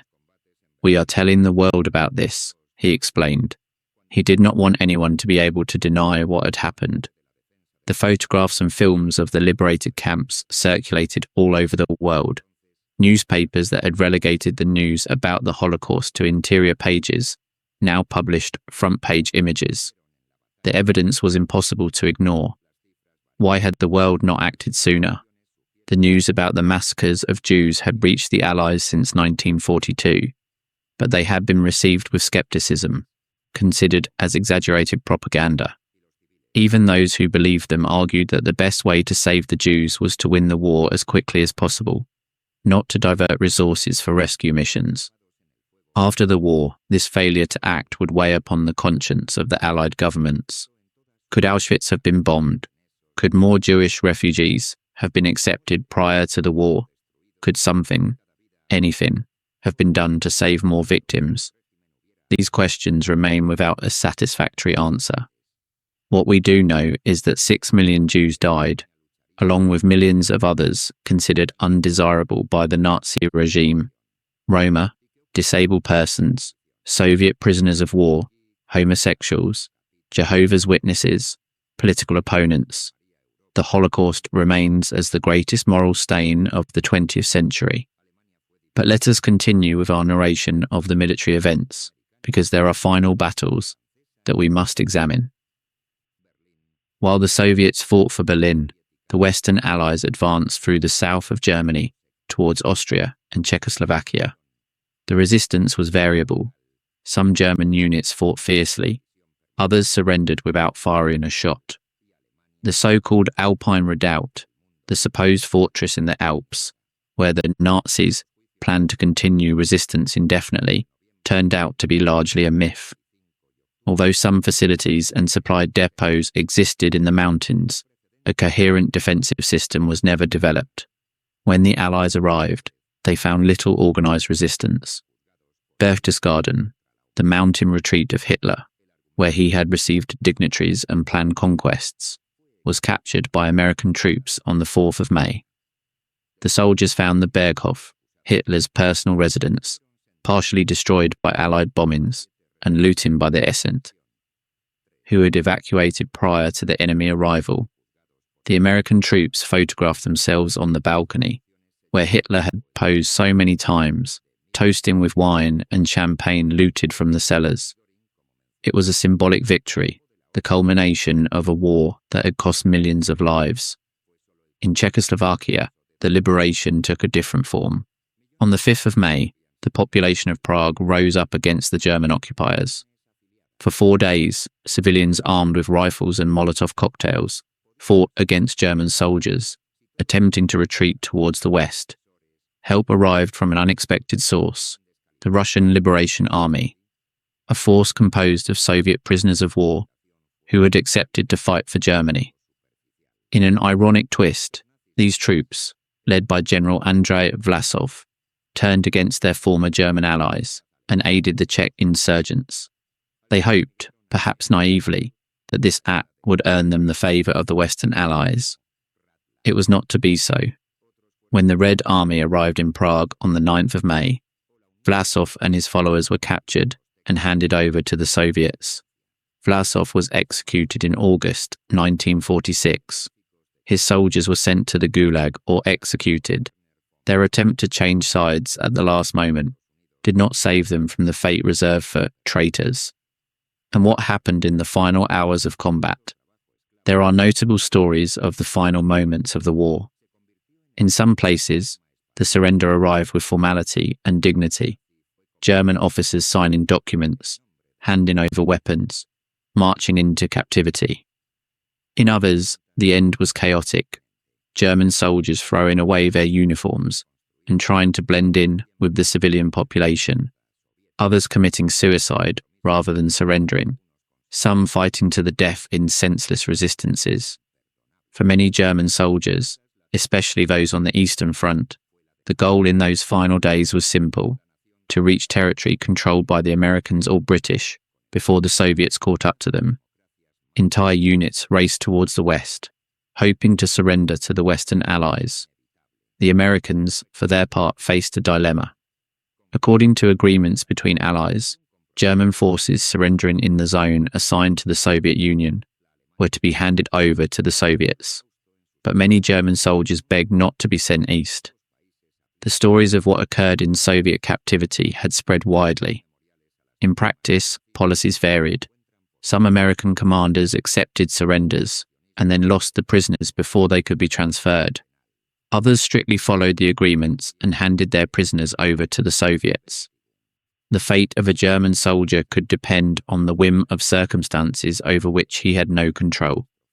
On the 8th of May 1945, at 11:01 at night Central European time, the war ended officially. At that moment, millions of soldiers on both sides stopped firing. Some celebrated, others simply sat in silence, too exhausted to feel anything. What does it mean to end a war of such magnitude? For some, the relief was overwhelming. They had survived against all odds. They would see their families again, rebuild their lives, have a future. For others, especially those who had lost loved ones or whose homes lay in ruins, The end of the war was only the beginning of another kind of struggle. And for millions who did not survive to see that day, there was no relief, no celebration, no future, only the silence of the dead. Let us reflect now on what this history means for us today. The last year of the Reich is a history of destruction on a scale almost incomprehensible. Cities reduced to rubble, millions dead, the most systematic genocide in history, the collapse of a society that had believed itself destined to dominate the world.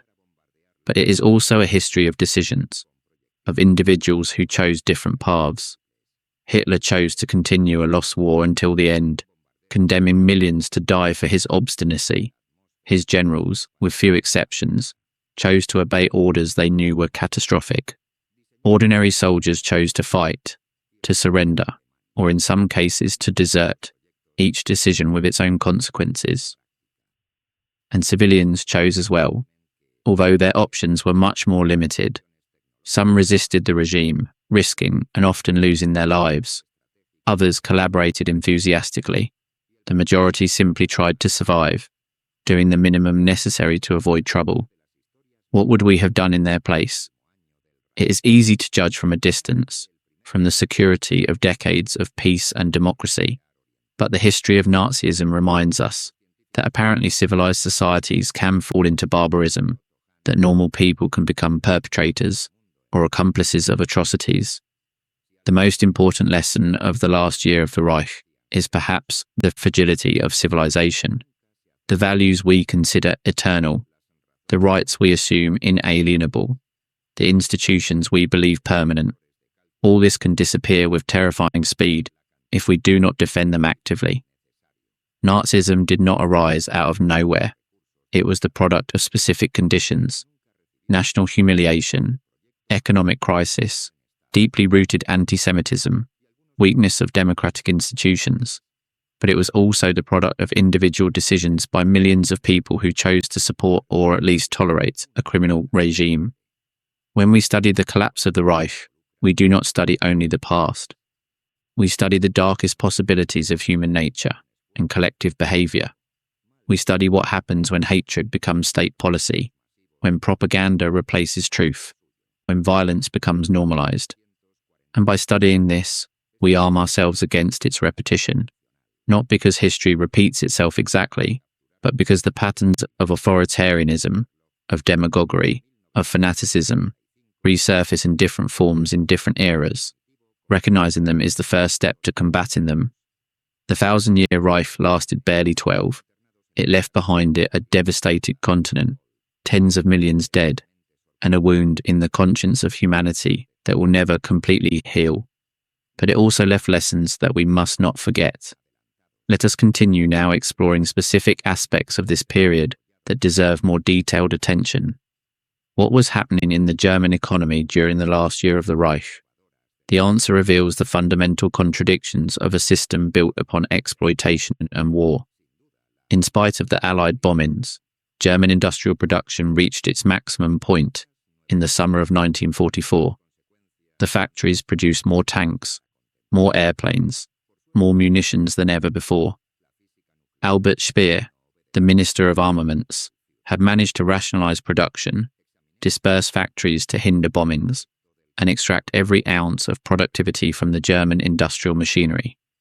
But there was a dark secret behind these impressive figures: slave labor. Millions of forced laborers from all over occupied Europe worked in the German factories.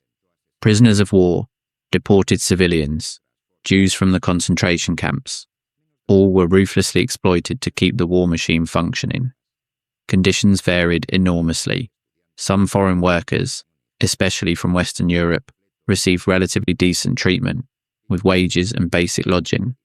Others, particularly Eastern workers and camp prisoners, were treated as disposable slaves, working until death from exhaustion, illness, or mistreatment. The underground factories, excavated inside mountains to protect them from bombings, were particularly deadly. The V-2 rocket factory in Mittelbau-Dora, for example, killed more slave laborers producing the weapons than the weapons themselves killed victims in England. Did ordinary Germans know what was happening? Many did, although the knowledge was selective and often denied. Foreign workers were visible everywhere, in the factories, on the farms, cleaning the streets after bombings. It was difficult to ignore their presence, even if it was easy to ignore their suffering. After the war, many German companies that had used slave labor continued operating as if nothing had happened. Only decades later, under international pressure, did they establish compensation funds for surviving victims. For many, the compensation arrived too late. They had died waiting for a justice that never arrived. And the financial system. Here we find another story of exploitation. The Reichsbank, the German central bank, had become an instrument of Nazi plunder. Gold confiscated from the Jews, including dental extractions from the victims, flowed into the vaults of Frankfurt. This stolen wealth, later known as Nazi gold, financed a war machine that functioned literally on the spoils of the murdered. And what happened to this gold after the war? The Allies recovered tons of ingots, hidden in salt mines and underground bunkers. But much more disappeared, sent to secret accounts in Switzerland, Argentina, Spain. For decades, Holocaust survivors and their descendants fought in tribunals to recover what had been stolen from them. Some had success, the majority never received justice. But let us return to the military events of the collapse, because there are battles that illustrate in a heartbreaking manner the madness of the final days. Have you ever heard of the Battle of Halbe? Probably not. It is one of those episodes that history has relegated to the footnotes, eclipsed by the fall of Berlin and the final surrender. But what happened in that small town southeast of the German capital between the 24th of April and the 1st of May of 1945 represents everything that was terrible about the final days of the war on the Eastern Front. To understand Halbe, we must understand the impossible situation faced by the German soldiers and civilians in April of 1945. The Red Army had surrounded Berlin and cut the escape route to the west. Approximately 80,000 German soldiers remained trapped in the region of the Spree Forest, along with between 150,000 and 200,000 civilians. These civilians were not only local residents, many were refugees fleeing west from East Prussia and Silesia, desperately trying to reach American lines before the Soviets caught up with them. Why this desperation to surrender to the Westerners instead of the Soviets? The statistics were brutal. Germany lost 3 million soldiers during the war, but it lost almost 2 million more in Soviet captivity between 1945 and 1954, when the last German prisoner was finally released. The prospect of falling into Soviet hands meant almost certain death or years in the Gulag system. The soldiers trapped in the Halbe pocket faced an impossible decision: attempt to break the Soviet encirclement and reach the lines of the German 12th Army to the west, or surrender and face an uncertain fate. The majority chose to fight. What followed was a slaughter of epic proportions. For a week, columns of soldiers and civilians attempted to break through the Soviet lines. The combat was chaotic, brutal, without quarter. Soviet tanks crushed everything in their path. Artillery indiscriminately bombarded columns of refugees, mixed with troops. Can you imagine the chaos of those nights in the forest? Families separated in the darkness, lost children calling for their mothers, wounded soldiers abandoned by the side of the road, the constant roar of the cannons, the smell of gunpowder and death permeating everything. Civilian casualties were never accurately counted, but estimates suggest they could have reached 10,000 people. These deaths did not occur only from direct combat, but from the systematic attack on civilian columns by Soviet forces. Soviet artillery deliberately targeted groups of fleeing refugees. In spite of the horrifying cost, the battle achieved its primary objective for many participants. Approximately 30,000 German soldiers, little more than a third of those originally surrounded, managed to reach the lines of the 12th Army. Combined with the civilian refugees, these survivors continued their retreat to the west, eventually crossing the Elbe River at Tangermünde. between the 4th and the 7th of May 1945 to surrender to elements of the United States 102nd Infantry Division. But the remaining 50,000 soldiers were killed or captured. The Red Army reported the capture of tens of thousands of prisoners and significant victories in the destruction of German forces. Soviet casualties were also considerable, with thousands of Red Army soldiers buried in the Soviet cemetery near Beirut. Halbe was only one of the many tragedies that occurred while the Reich crumbled. Throughout eastern Germany, similar scenes repeated themselves, pockets of resistance being crushed, columns of refugees massacred, desperate attempts to reach the west before it was too late. And what was happening in the Baltic Sea during these final days? Here we find the largest maritime evacuation in history, an operation that saved millions of lives, but that also produced some of the greatest naval disasters ever recorded. Between January and the 8th of May 1945, the German Navy and merchant fleet evacuated almost 1.5 million civilians and more than 500,000 military personnel from the Baltic provinces of Germany to Danish ports and Western Germany. It was an operation on a scale that defies imagination, executed under conditions of constant combat, with Soviet submarines stalking the evacuation routes. Admiral Karl Dönitz, who would succeed Hitler as head of state, concentrated all available naval resources on this rescue mission. Cruisers, destroyers, transport ships, everything that could float and transport people was mobilized. The ships sailed overloaded, with refugees packing every centimetre of available space. But the Soviet submarines exacted a terrible price. The Wilhelm Gustloff, sunk on the 30th of January 1945, took more than 9,000 people to the bottom of the freezing Baltic. The General von Steuben, torpedoed weeks later, killed approximately 4,500.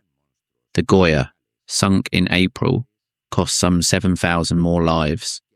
These three disasters, almost forgotten by history, vastly surpassed the Titanic in number of victims. Why are these disasters so little known? Perhaps because the victims were German, and in the post-war narrative, the Germans were the perpetrators, not the victims. Perhaps because they occurred amid so many other catastrophes that they simply got lost in the noise. Or perhaps because remembering them would complicate the simple narrative of good versus evil that we prefer for our wars. But history is not simple. The refugees who died on the Gustloff included women, children, the elderly fleeing from a fate they feared more than death. Their suffering does not diminish the crimes of the Nazi regime. It simply reminds us that in war, suffering rarely respects the moral divisions we impose afterward. While these tragedies unfolded in the East, what was happening in the heart of Germany? The Allied bombings had reached an apocalyptic intensity. Dresden, bombed from the 13th to the 15th of February 1945, became the most controversial example of the Allied air campaign. The firestorm created by the incendiary bombs left between 18,000 and 25,000 dead, according to internal German reports compiled 4 weeks later. The fire was so powerful that it even melted glass. The firestorm left only the carbonized remains of its many victims. The historic inner city was almost completely destroyed. Was Dresden a war crime? The debate continues to this day. Defenders argue that the city was an important railway junction and communication centre, a legitimate military target. Critics point out that it was overcrowded with refugees, that it lacked significant anti-aircraft defences, that the war was already essentially decided. What is undeniable is the suffering. Entire families incinerated in shelters that turned into ovens, survivors wandering through smouldering ruins, searching for their loved ones. The smell of death that permeated the city for weeks. In March of 1945, Hitler made a decision that revealed the true nature of his relationship with the German people. On the 16th of March, the last German offensive of the war, Operation Spring Awakening in Hungary against the Red Army, collapsed. For the Führer, the imminent defeat proved that the Germans simply were neither strong enough nor ruthless enough to achieve victory. Considering Germany a failed nation, Hitler prepared a decree that would seal the collapse of the country with catastrophic finality. The Nero Decree, signed on the 19th of March 1945, ordered the destruction of all German infrastructure that could fall into enemy hands. Nothing should be spared that could potentially aid the Allies. The struggle of our nation for its existence obliges us to utilize all means, proclaimed Hitler, to inflict lasting damage on the striking power of the enemy. The order applied to all facilities of production, communication and transportation. Railways, bridges, communication lines, docks, public services, factories, and mines were to be demolished. Hitler entrusted the military commanders, as well as the Reich defense commissars and the Gauleiters, administrative officials of the Nazi Party known for their fanaticism, with the task of executing this draconian edict. There would be no exceptions. What did this decree mean? That Hitler preferred to see Germany turned into an uninhabitable wasteland, rather than allow it to survive its defeat. If the Reich could not win, then the German people deserved to perish along with it. It was the logic of a gambler who prefers to burn down the casino rather than pay his debts. Fortunately, the decree was widely sabotaged. Albert Speer, the Minister of Armaments, worked secretly to prevent its implementation. Many local commanders simply ignored the orders. Some officers understood that destroying the infrastructure would only prolong the suffering of the civilian population without changing the outcome of the war. But the Nero Decree revealed something fundamental about Hitler and his regime. He had never cared about the German people as such. Germans were instruments for the glory of the Führer, tools to build his vision of a racial empire. When they failed to fulfill that vision, they became expendable. And what was happening with the concentration camps in these final days? Here we find some of the darkest episodes of an already dark period. The machinery of genocide continued functioning until the last possible moment, even though the vast empire of Nazi concentration camps was collapsing. The Nazis tried to cover the tracks of their crimes. In 1943, they had liquidated the evidence of mass murder in Operation Reinhard at Treblinka, Sobibor, Belzec, and Majdanek. In October of 1944, on orders from Himmler, the traces of murder at Auschwitz were destroyed and the gas chambers blown up. Auschwitz was liberated by the Red Army on the 27th of January 1945. But for the prisoners who remained, the nightmare did not end. They were forced to march in inhuman conditions, often in freezing weather, with insufficient clothing and food, covering vast distances towards destination camps. Many were murdered by SS supervisors along the way. Some were also evacuated by train, in overloaded wagons without food or water. These death marches killed tens of thousands. The survivors who arrived at camps in the interior of Germany found even worse conditions: extreme overpopulation, without adequate food, diseases spreading out of control. Thousands of still surviving concentration camp prisoners were forced on death marches towards the interior of the country, or simply murdered on the spot. Numerous political prisoners, many jailed since before the war, were executed. Military personnel suspected of desertion were summarily shot or hanged, as were many civilians who dared to express dissent or defeatist sentiments, and foreign force labourers suspected of being saboteurs. The liberation of Bergen-Belsen by the British 11th Armoured Division on the 15th of April 1945 revealed the depth of the horror. Up to 60,000 prisoners were in the camp when it was liberated. 4 days later, troops of the United States 42nd Infantry Division found Dachau. The Allied troops forced the remaining SS guards to collect the corpses and place them in mass graves. Due to the poor physical condition of the prisoners, thousands continued dying after the liberation. Captured SS guards were subsequently tried in Allied war crimes tribunals, where many were sentenced to death. Some guards and Nazi personnel were executed immediately upon the discovery of their crimes. How did the Allied soldiers react to what they found? The testimonies speak of shock, horror, disbelief. Veterans hardened by years of combat vomited at the sight of stacked bodies. Some fired on SS guards without awaiting trial, others simply wept. General Eisenhower visited the camps personally and ordered that they be documented extensively. He did not want anyone to be able to deny what had occurred afterward. German civilians from nearby towns were forced to visit the camps to see with their own eyes what had been done in their name. But the question persisted: did they really not know? Or did they simply not want to know? The scale and speed of the conflict had no precedents. The war ended killing at least 19 million non-combatant civilians in Europe. Of these, 6 million were Jews, a full 2/3 of the pre-war Jewish population in Europe. For all those who remained, Jews and non-Jews, the end of the war did not bring the end of their problems. What did the end of the war mean for the survivors of the Holocaust? For many, liberation was only the beginning of another ordeal. Where would they go? Their homes had been destroyed or confiscated. Their families had been murdered. Their communities had ceased to exist. The Allies attempted to send all displaced persons to their homes as quickly as possible. Each of the Allied nations assumed responsibility for the displaced persons in its own sector of Germany. Until transport was available, they established emergency centres to provide food, shelter, and medical attention to the refugees. The project was extraordinarily successful. Millions of people were home weeks after the end of the war. However, in spite of Allied efforts, approximately 1.5 million displaced persons were still in emergency centres 6 months after the war. Many of these were Jews who had nowhere to go, survivors without families or homes waiting. Let us examine now the final days of the regime from the perspective of the Nazi command. How did the leaders of the Reich react to the imminent catastrophe?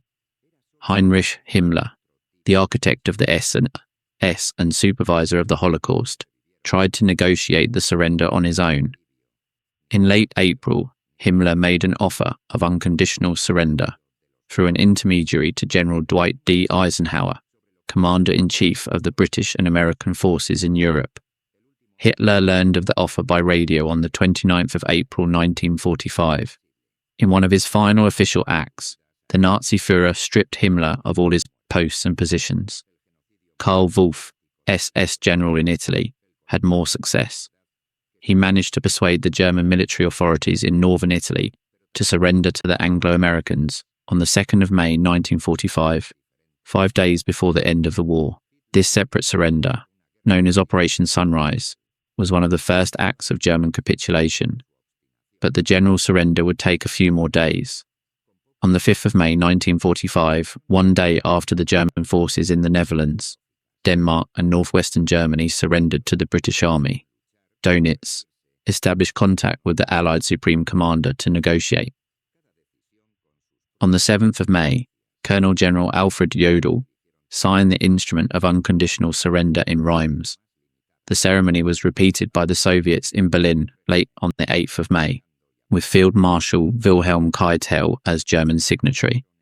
The surrender, which affected all German forces, went into effect at 23 hours and 1 minute on the 8th of May. The Second World War in Europe had ended, but had it really ended? In some places, combat continued for days. On the 8th of May, Field Marshal Schörner deserted his command and flew to Austria. The Soviet army sent an overwhelming force against Army Group Center in the Prague offensive, forcing many of the German units there to capitulate by the 11th of May. The other units of the army group that did not surrender on the 8th of May were forced to surrender subsequently.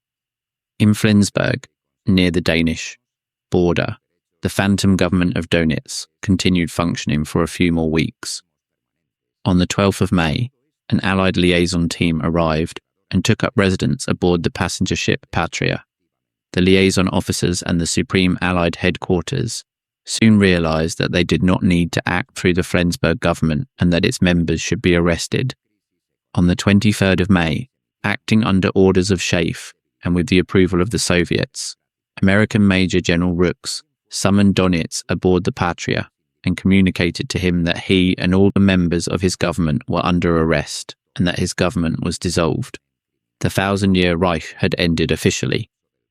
And what remained of Germany at that moment? In May of 1945, Germany was in chaos.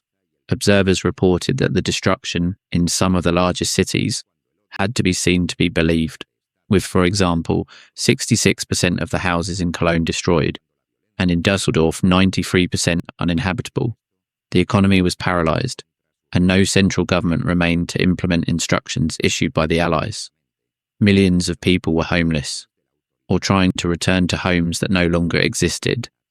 They included German civilians evacuated from the cities, or trying to escape the combat on the eastern and western fronts, former forced labourers from all over Europe known as displaced persons, and ethnic Germans expelled from Czechoslovakia, or from former Eastern German territories now ceded to Poland. Field Marshal Montgomery, appointed Commander-in-Chief and Military Governor of the British Zone of Occupation on the 22nd of May 1945, later recalled the immediate problems they faced: what to do with 1.5 million German prisoners of war, another million wounded German soldiers, similar numbers of German civilian refugees, and displaced persons of many different nationalities. With no transport or communication services functioning, industry and agriculture paralysed, food shortages, and the risk of disease epidemics. The internal situation of the Third Reich in the late spring of 1945 was desperate. In spite of concerted German efforts at decentralisation of production and dispersion of facilities, Allied strategic bombings had destroyed the greater part of the industrial infrastructure of the country, as well as its principal population centres. Refined fuel of any kind was scarce, grounding the greater part of what remained of the German Air Force and adversely affecting the mobility of land forces. A large part of the civilian population was homeless, subsisted on inadequate rations, and could only be marginally attended to by what remained of the relief services.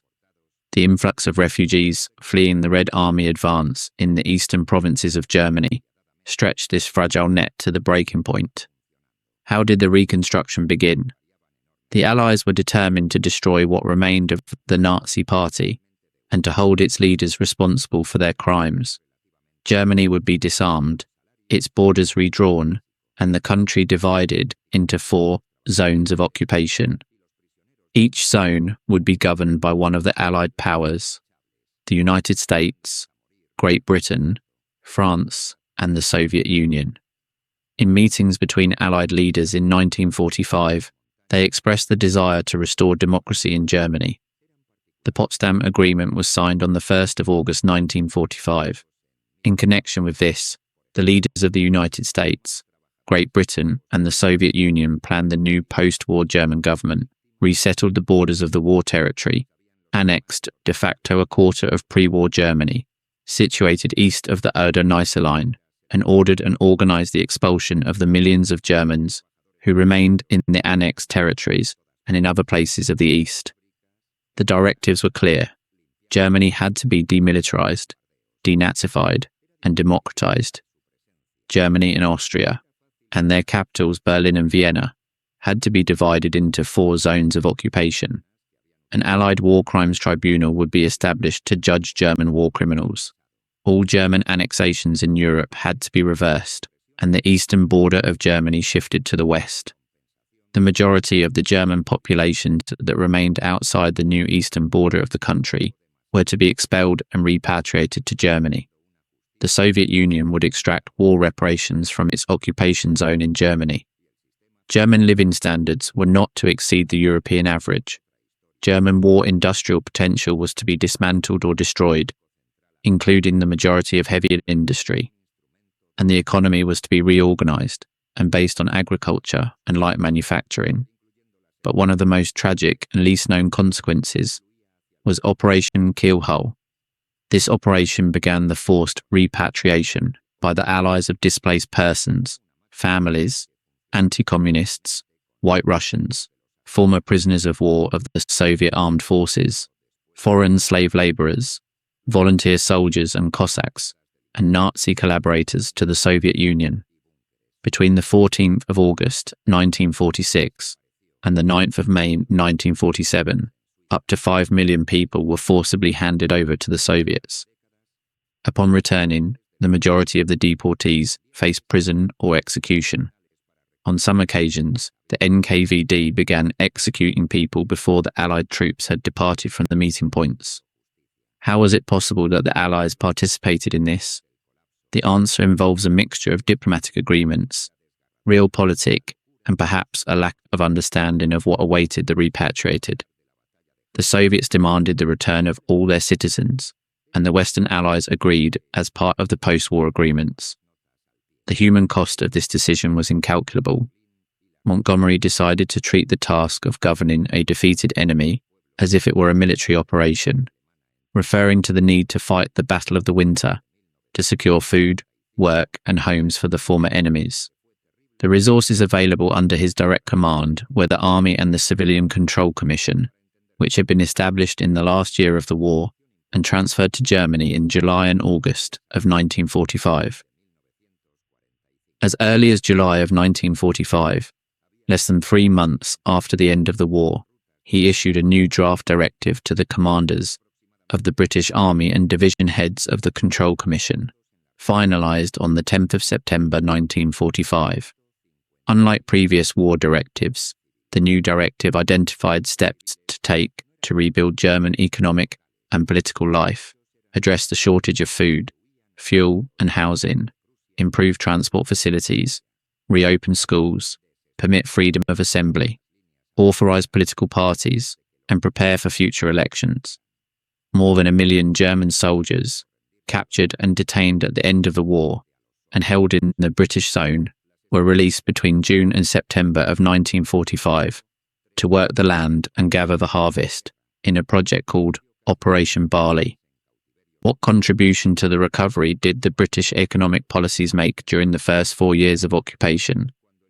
There were some notable achievements, such as the restoration of transport infrastructure and the preservation and effective management of some companies taken under military government ownership, like Volkswagen.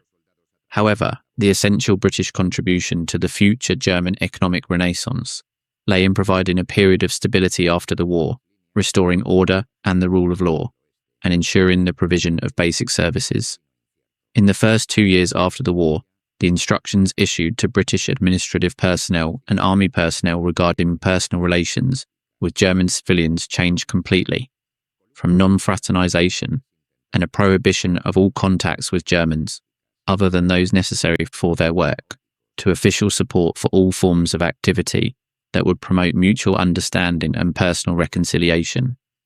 The change in official policy seemed to reflect changes in attitudes among the troops on the ground, who came to see the Germans as individuals and people like us, instead of the national stereotypes promoted during the war, which had portrayed all Germans as aggressive, militaristic, and untrustworthy.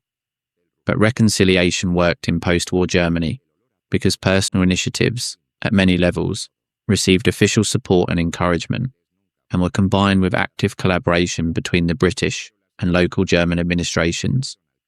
The reconciliation required a conscious effort from both sides. It did not happen automatically. If there had been armed resistance in occupied Germany, requiring British troops to respond and possibly kill civilians, the outcome could have been very different.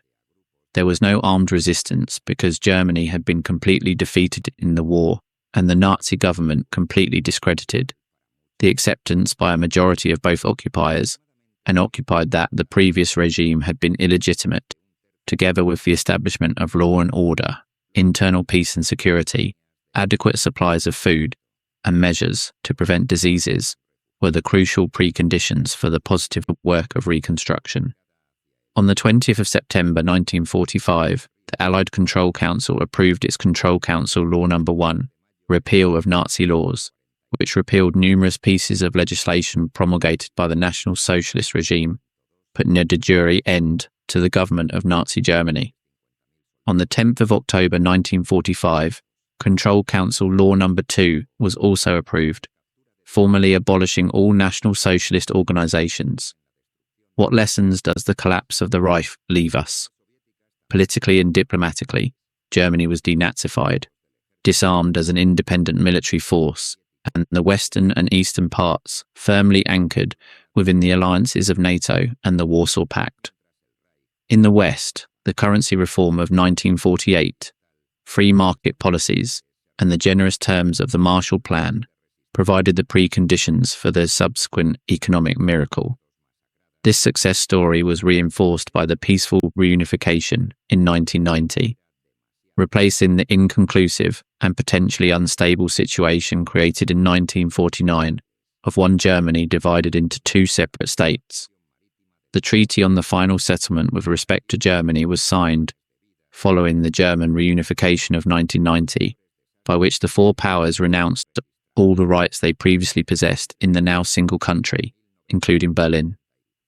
The treaty entered into force on the 15th of March 1991. Under the terms of the treaty, occupation troops were withdrawn by the end of 1994. However, up to 10,000 Nazi war criminals eventually fled Europe, using the Ratlins, escape routes to South America and other destinations. Many escaped justice forever. What does all this teach us about the nature of totalitarian regimes and their collapse?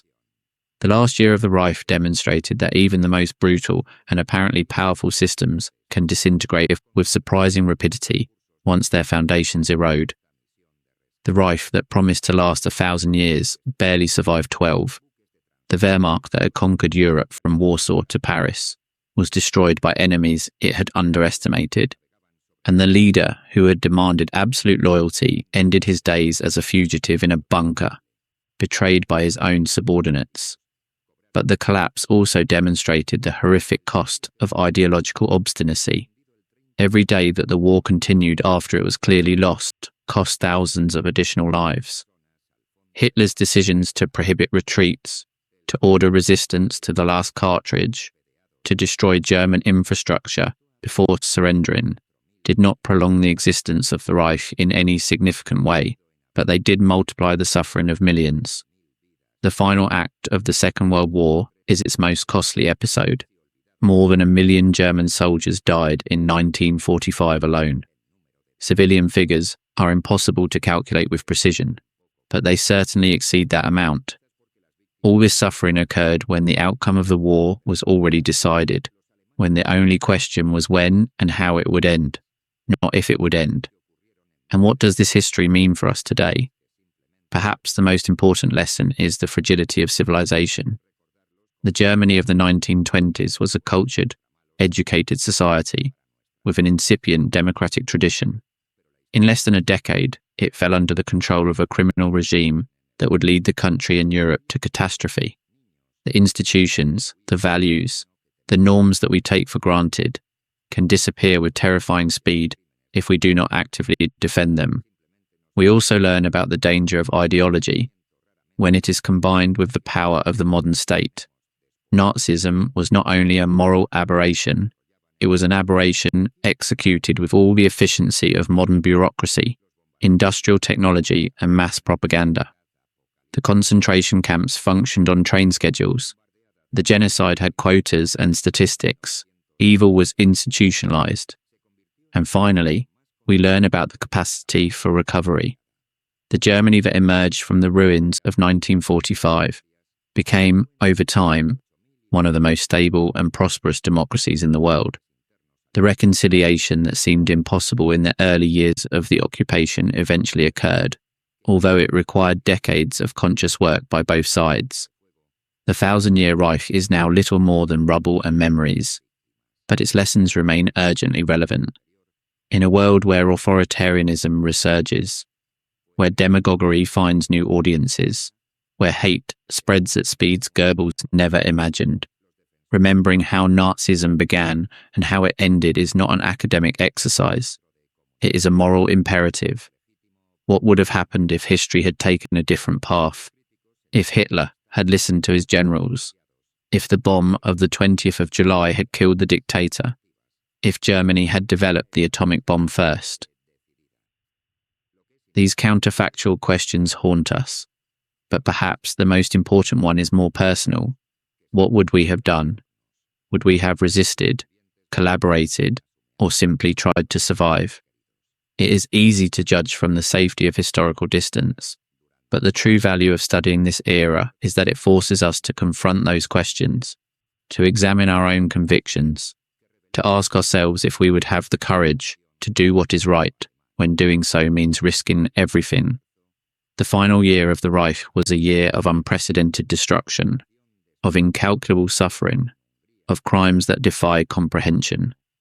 But it was also the year in which humanity demonstrated that it could unite to defeat evil, that tyranny, however powerful it may seem, eventually falls before the combined resistance of those who refuse to submit. That is perhaps the most important lesson of all, that the victory of evil is never inevitable, that there always exists the possibility to resist, that even in the darkest moments, there are those who choose the light. This was all. Until the next episode, where we will continue exploring the mysteries and the lessons of history. Do not forget to subscribe, give a like, and share this video. Your support makes it possible for us to continue telling these stories that the world needs to remember.